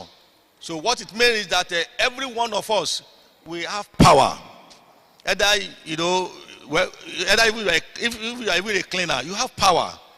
You know, but we are talking about women in higher education now. So what we are talking about in legislative power, it is a power that, you know, because of your position, you know, you have been, you know, that position already commands for people to, you know, to respect, and also for you to exercise your power. So, and also we have expert power. So I want to begin to see at it, and because when you understand your position, that where you are a leader, you have your own power. You will not be envious or envy of other person. You know, you will not be saying, because two persons cannot become a vice chancellor of a school. Two persons cannot become, so there's a position, you know, that where you don't need to struggle. Like head of department, two individuals cannot become head of department. So if somebody is there at a time, he has some power, you too, you have your own power. But you must identify the area that you have your own power, so that you will not really be moved and be troubled. So expert power, that is fullest gain from knowledge, expert or skill. So maybe, you know, you are a researcher, or, you know, you are very sound, you know. This already will command, you know, that will give you power than even somebody that you thought that has illegitimate power. You can be in control that even the person that has illegitimate power. You know, look at some of the departments you see, you know, you may not be an HOD. Somebody that's not even HOD can have power than even the HOD. So it doesn't relate. So if you have that understanding, you know that the position of leadership is not by stripes, it's by having this you know, characteristics. So reference power. So it's fullest gain from a personal charisma or trust or respect. You know, just if you're a professor or you are supporting leaders. You know, like this also, you see that even there's some, you know, there are some things that they will not, you know, commit to your hands, except they see that, okay, you are a professor. Oh, as a professor, they believe that, no, professor, they trust you, they know that you can take responsibility. So sometimes, because you have that power, so which means, you know, you have to understand that even as a professor, you have your own, you have your own power also, especially in that situation that you find yourself. So the word, we have the cohesive power. So, and I want us to understand that for individual, we have our own area that we can exercise our own power. Now, governance theory, an overview. So I want us to know that, you know, a governance also have its own system, rules and processes that guide university decision.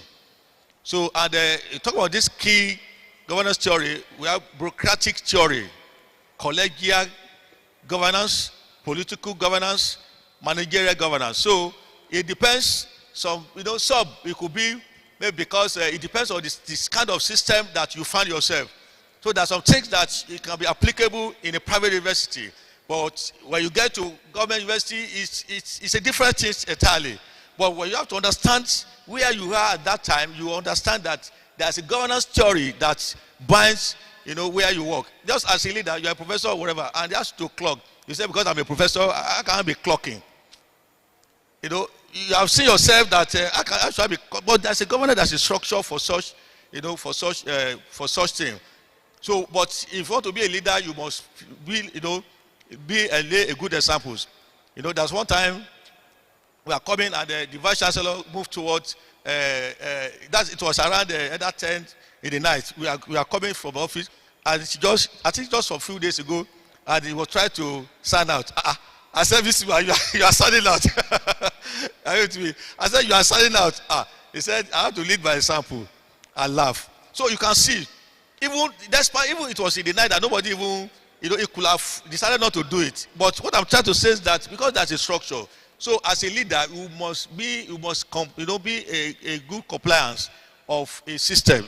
So because these are things that invariably or directly that will position us for us to be in a position, and that people will be able to see and emulate good things, you know, from us. Now, stakeholders in higher education. So, you know, universities have multiple stakeholders influencing decisions. As you all know, faculty, you know, we can influence decisions. The student management, you know, you see what's happening in government school, in universities, that they are going on strike. You know, they can decide to go on strike at any time, but you cannot try it in private university. So you can see because it depends on the structures and the stakeholders that is in such individual institutions. So leaders must balance stakeholder demands while protecting academic values.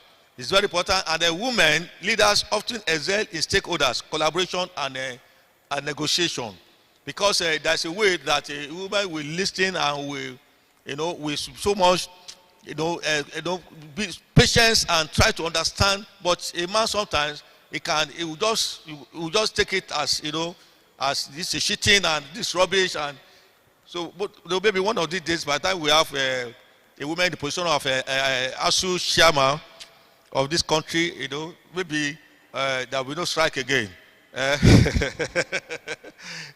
There will no strike.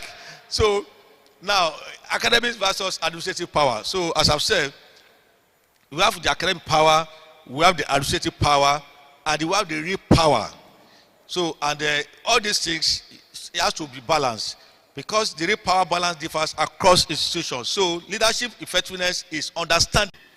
So, and supported all this. So, and supported all this. We also have supported by committees, the academic boards, finance, quality assurance, and we also have the governance model differ from one country to the other. So it depends on we have some of these the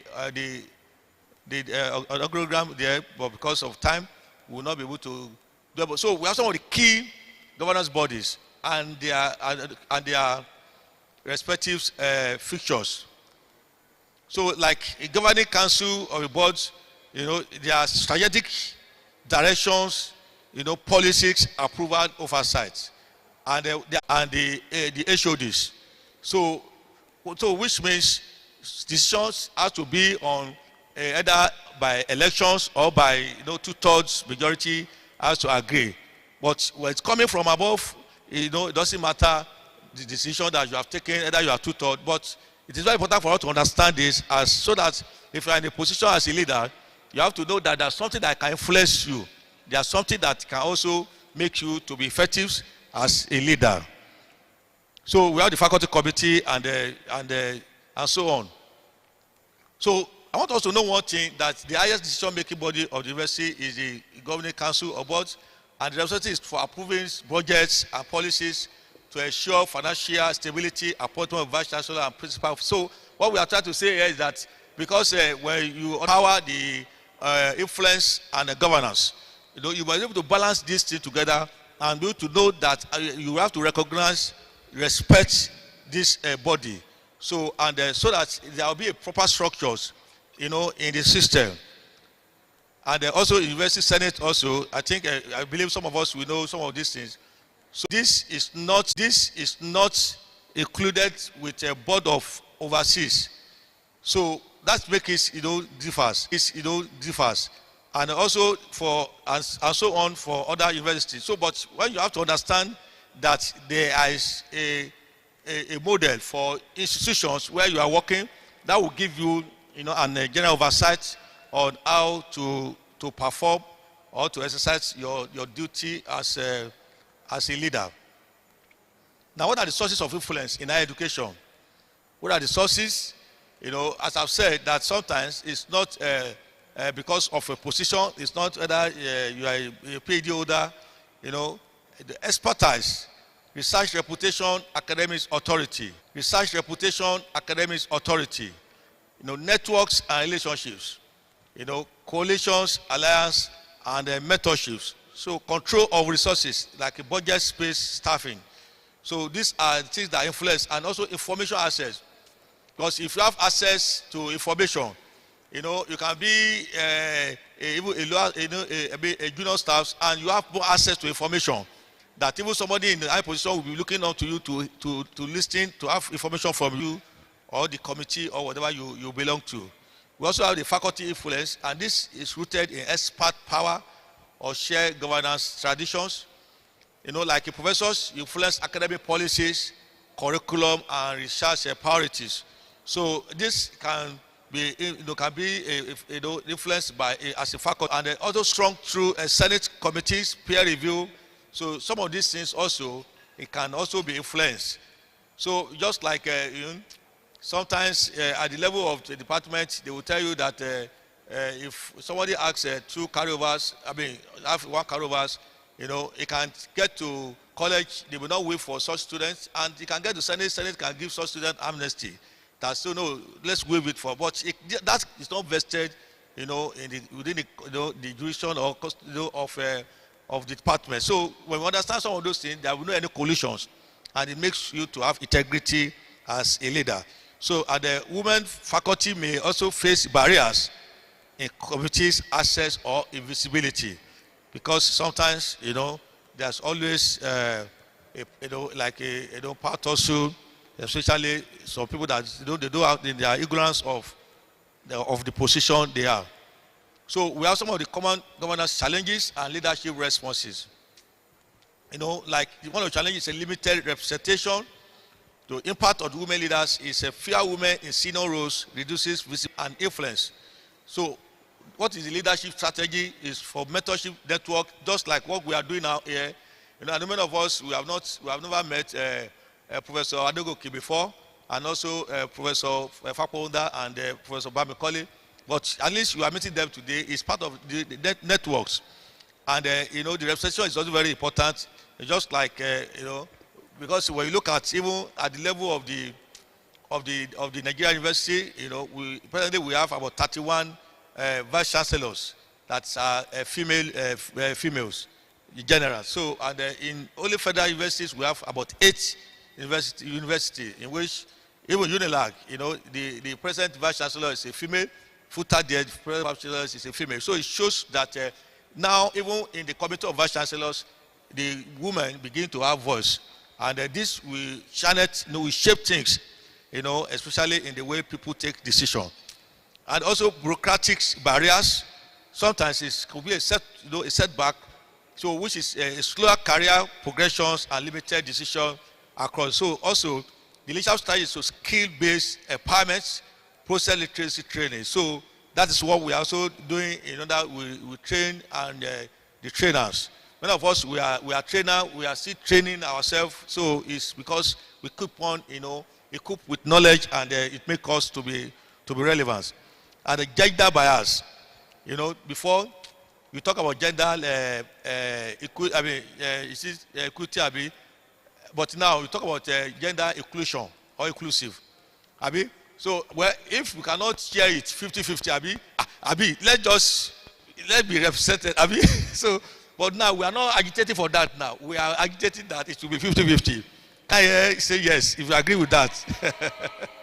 So, I was discussing with a prof here that, if we have, or we have like, I think it was Professor Okiki, that if we can have a woman, as a president of this country, I said things will change.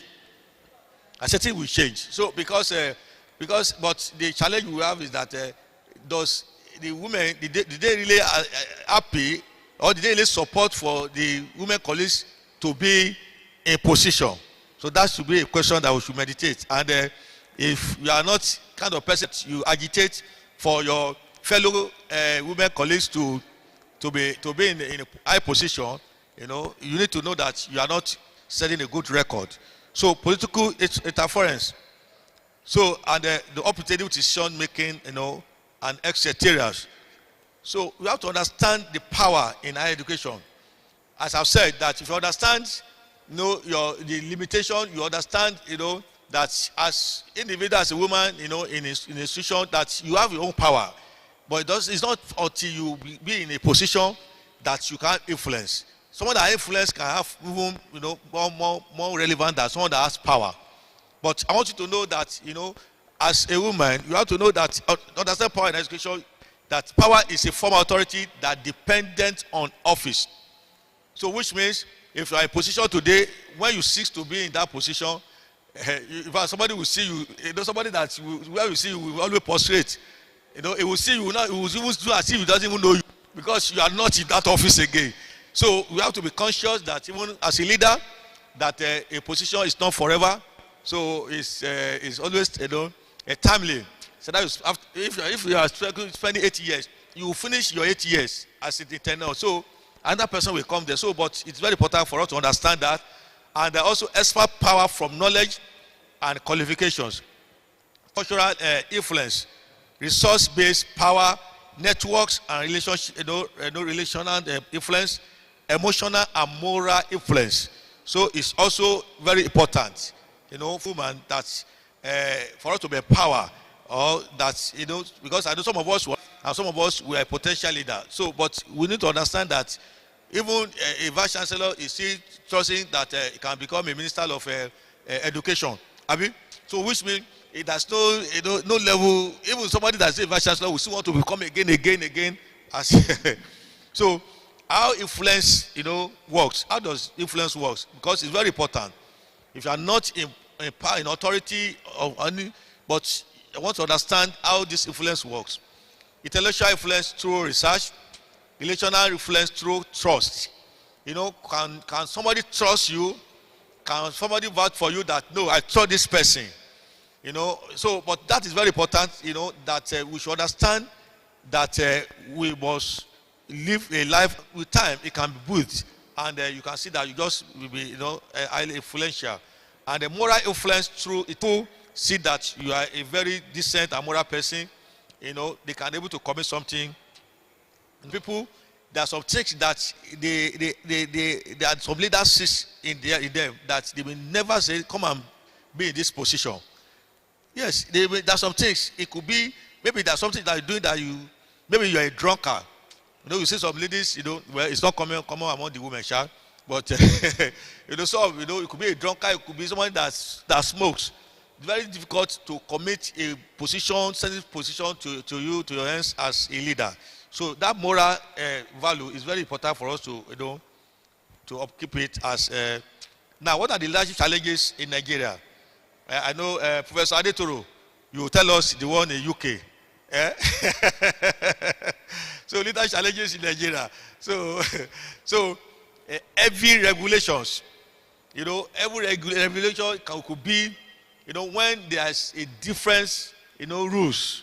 Sometimes some rules may even contradict each other. So sometimes it could be a challenge to the leadership. So limited funding, and that is what we are really facing. I was just discussing with Professor Fakonda there, and we are talking about that some university that government are not, there are no serious funding, and you see, that's why you see, because when you come to a place like Abuad, the following month you come to Abuad, you'll be surprised that it's the same place you came last month. Because things change. So because of the leadership, so it makes things to be progress. So it's very important for us to know, and understand the system that we are working. So bureaucratic delays, political interference, gender imbalance in leadership.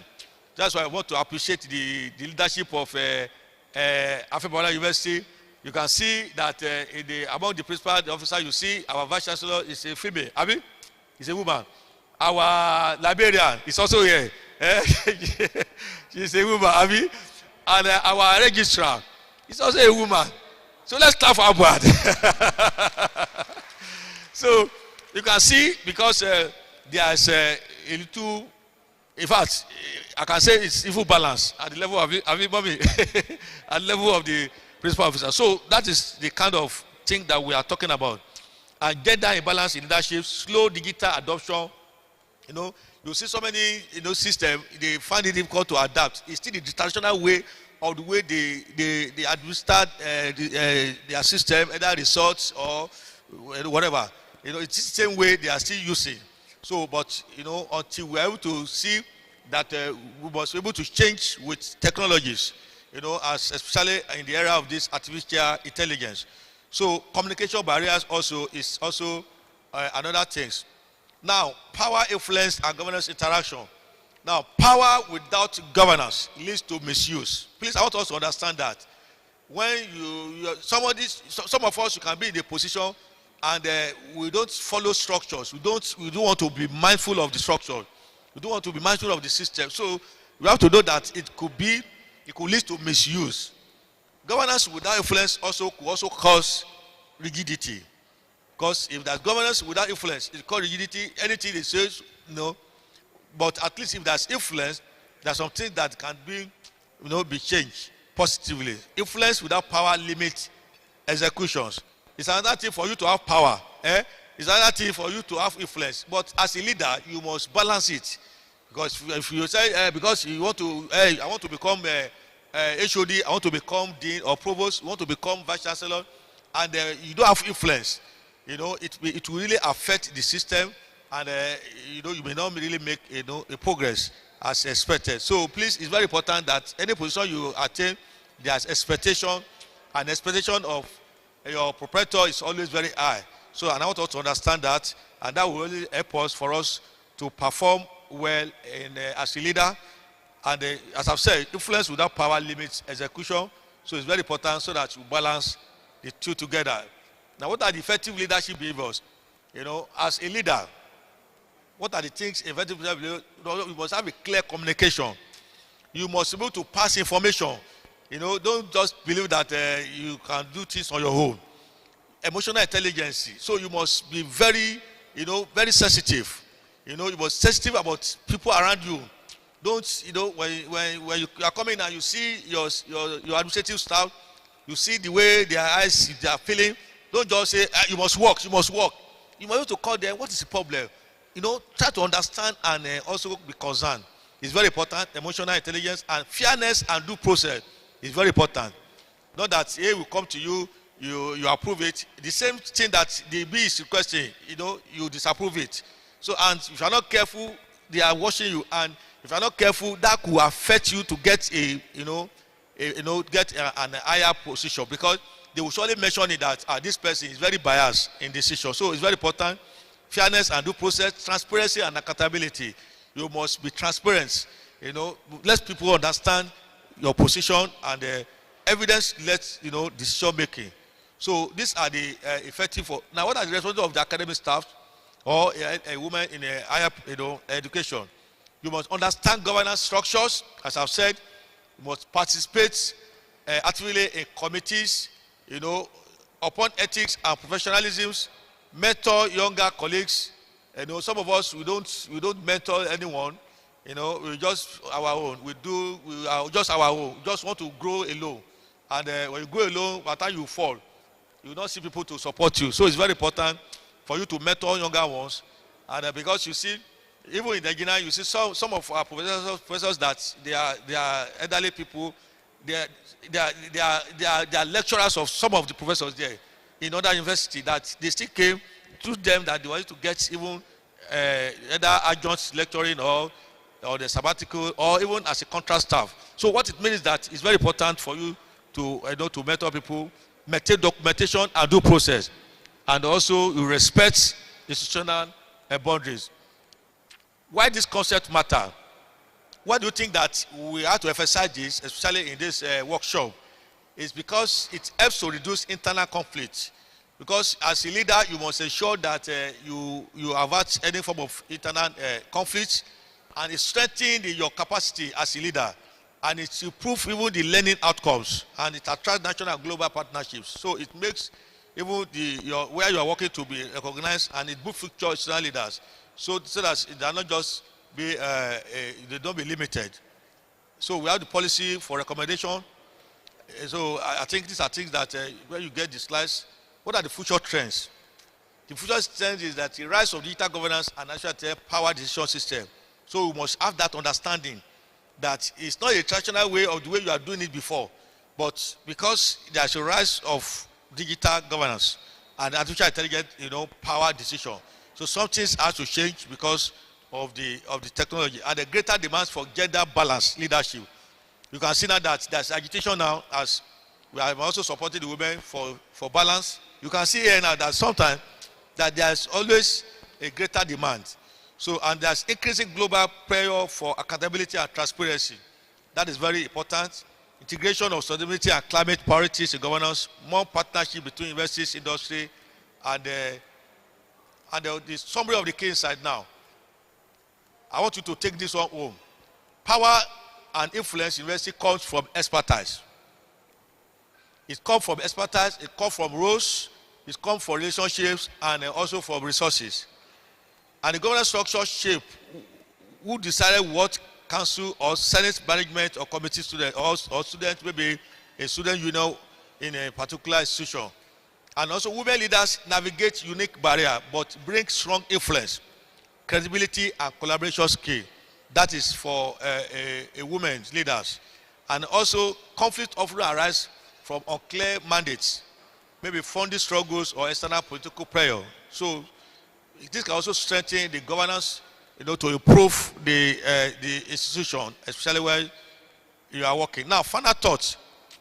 Universities succeed when leadership is inclusive. Please, I want you to understand that when the leadership is inclusive, the university or the higher institution succeed, and also ethical and also collaborative.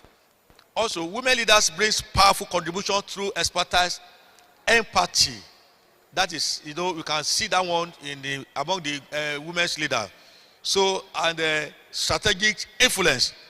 So governance is not just about structure, it is about relationships, communication, and culture. And every leader in higher education has a role in shaping future of fairness, innovation, and accountability. Conclusion. As the university balance authority, persuasions, and system. And as also balance power, influence, and governance. And use power ethically, build influence through integrity, and strengthen governance for lasting impact. So these are very important, for as a leader, you must be conscious of some of these things, that power, influence, and governance, they are tripartite, that things that it must be adequately considered. And if you can do that, as we aspire to be a leader, or we are a leader already, that will help us to be able to be firm and the productive, and also it makes the system to be healthier. So thank you very much for listening. Thank you.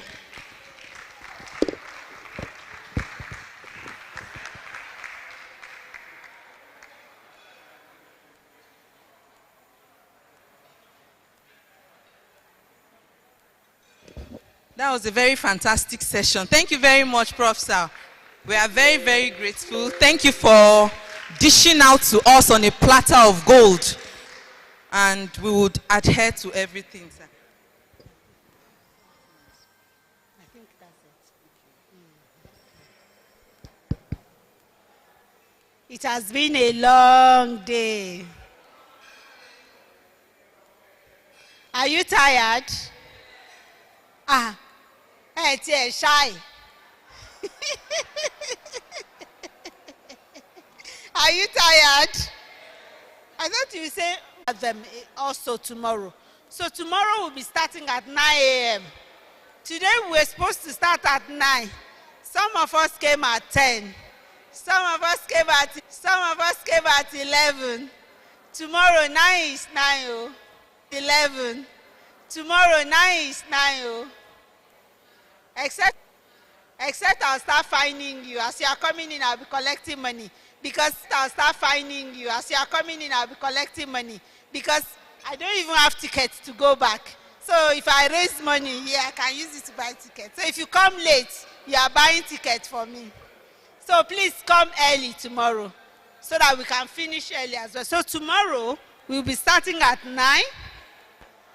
And there is no time for registration. So don't say, I will go and join them when they have started.